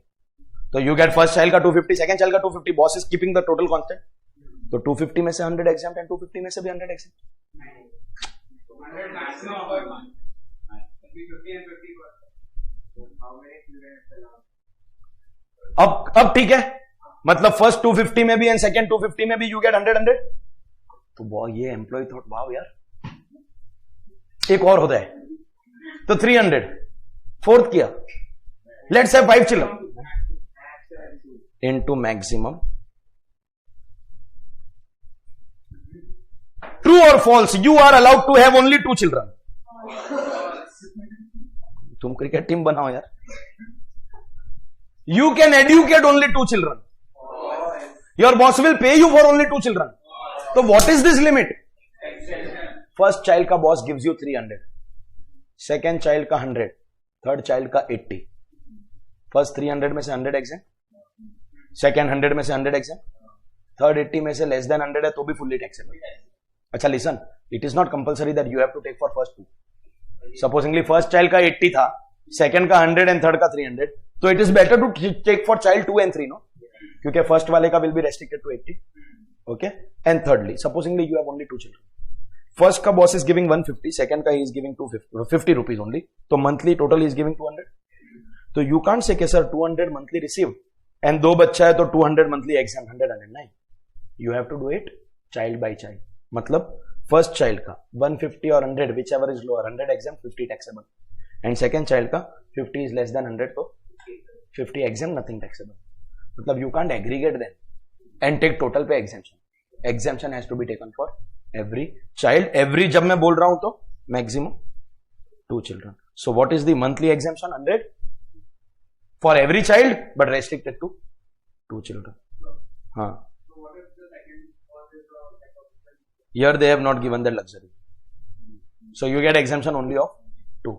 Which you can take any 2 of the total 3, 4, as many as you have. Okay. Next, children hostel allowance. वो in 1994 में they said maximum 300 rupees per month. मतलब received or 300 whichever is lower, and this is per child. मतलब every child you can take 300, but at a time after a point they have to restrict it, and every other thing is same as what we did in the previous case. He can give you for as many, you send all of them to the hostel, but exemption will be restricted to any two. Which one? Which two? Any two, you can take the most beneficial. So any two children up to 300 you can take the exemption, but child by child. मतलब first child का 400, second child का 100. So you can't say 500 is less than 600. 400 or 300 whichever is lower, and 100 is within the limit. ऐसे करना पड़ेगा. Next, transport allowance. Conveyance and transport that way is same, but conveyance में you get exemption only if you spend, and transport में they have notified the amount. But this benefit is only if it is a disabled or handicapped employee. मतलब employee suffering from disability is only allowed this 3,200 rupees per month maximum. मतलब if the boss is giving you 5,000, so 3,200 exempt, 1,800 taxable. If the boss is giving 3,000, so 3,000 exempt. And here they have not said home and office ke home and field work. In other words, if transport allowance is given, between home and office also you can take the exemption of 3,200. So conveyance allowance ka exemption is given to all employees, whether handicapped or non-handicapped, but only between office and field work. That also if you spend. Between home and office, fully taxable. But transport allowance, anywhere, but only for handicapped employees up to a limit of 3,200. So supposingly employees, I told you no manipulation I will tell. Employees handicapped.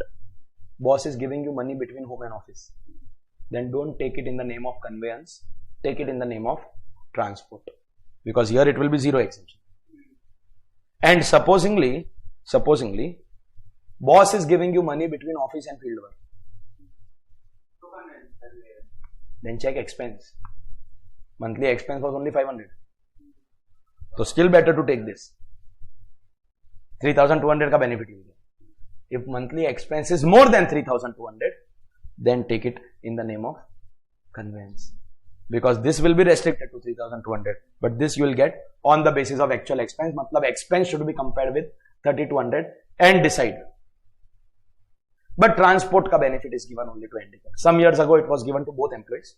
Non-disabled ke liye half ka 1,600.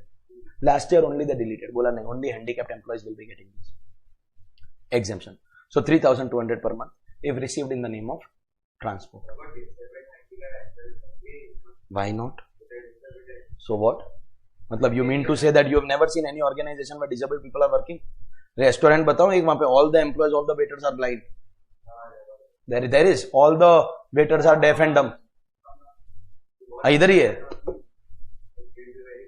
तो है rare है तो भी उनके लिए भी are giving ना, उनके लिए भी want to give.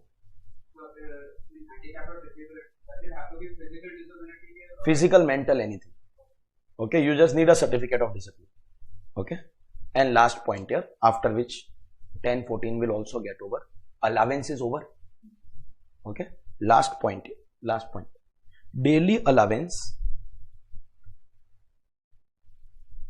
for transport employees. Whom are we talking about? First, let's be clear. There is a company, there is an employer which is in transport business. वो बड़ा trucks you have seen on highways. Horn okay please, आई तुझा आशीर्वाद, बुरी नजर वाले तेरा, use dipper at night, मेरी चलती है तो तेरी क्यों जलती है. Those trucks.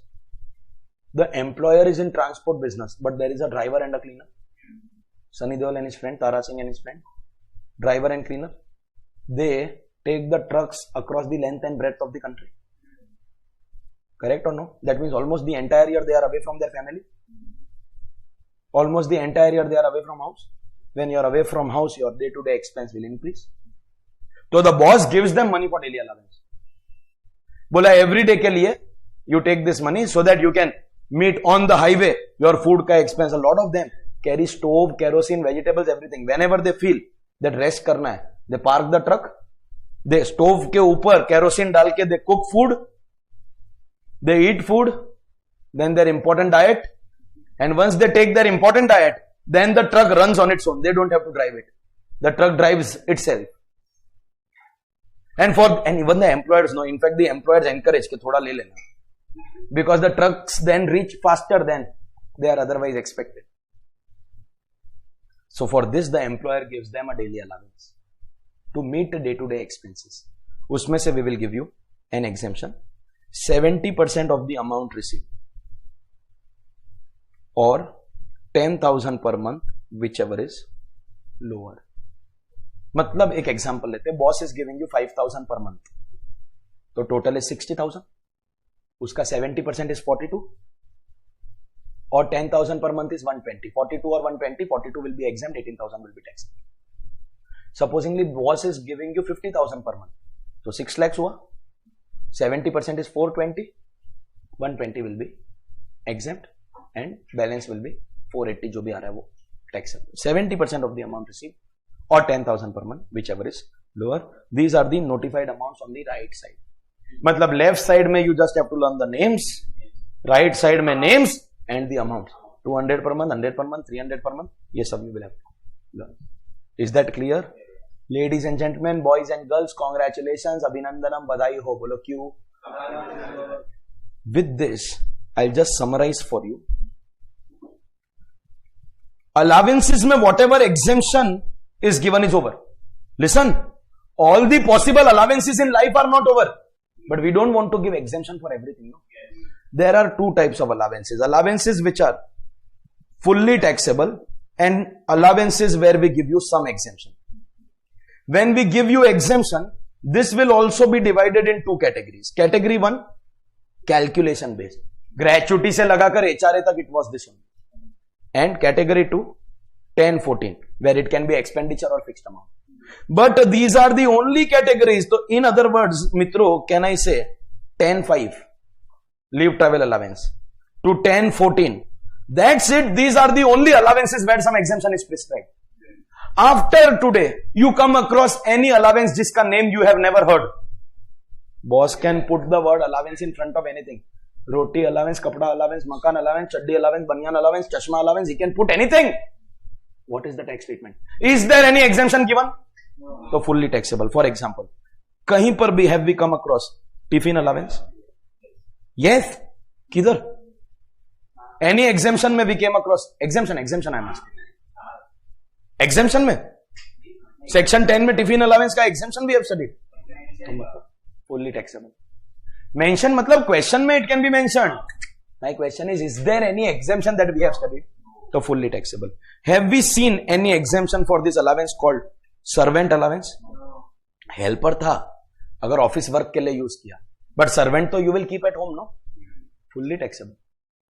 Have we come across any exemption for conveyance allowance? But if it is between residence and office, so what is the tax treatment? Fully taxable, because exemption is only if it is between office and field work. Can you name one allowance which is fully taxable? You name. Chal theek hai, city compensatory allowance. Because we have not studied, dekho, we have not studied any exemption, matlab it is taxable. But I want one more. Ye, I did not ask you for this. ठीक है, but I take it. So अभी ये मत बोल देना sir AC allowance चश्मा नहीं. A popular one, something that we have discussed.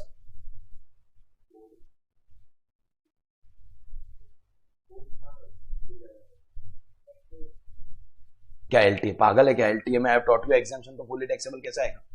सोगा. Dearness allowance will come in every question, every sum of salary. And which DA is exempt? In terms or not in terms? In terms. Matha tumhara, both are taxable. In terms is taxable, not in terms is taxable. In terms we take for some of the exemption calculations. But both DAs are taxable. Samjha? If your boss is giving you something called a monthly fixed medical allowance. Dekho, later I am going to teach you medical perquisite where some exemption is given. But there are two types of bosses. Type 1, तेरा कुछ दवाई का खर्चा होएगा तो take from me. And type 2, every month I will give you 1,000 rupees whether you spend or you don't spend. If he is giving you on the basis of actual expense, so it won't get covered here. But if he is giving you fixed monthly, it is as good as extra basic salary. So fixed medical allowance fully taxable. मैं क्या बोलता हूँ? Let me summarize. Any allowance which is not covered in any exemption, that means that allowance is going to be. हो गया खत्म? And this list is infinite. So whatever is exempt. Everything else is taxable. Ladies and gentlemen, boys and girls, congratulations. That is the end of your concept of allowances. And thank you for your cooperation because of the extra half an hour that you allowed. Let's say you had nothing great to do in life. But because of the extra half an hour that you gave me today, I was able to complete this so that with a fresh mind in tomorrow's lecture, I can start your work.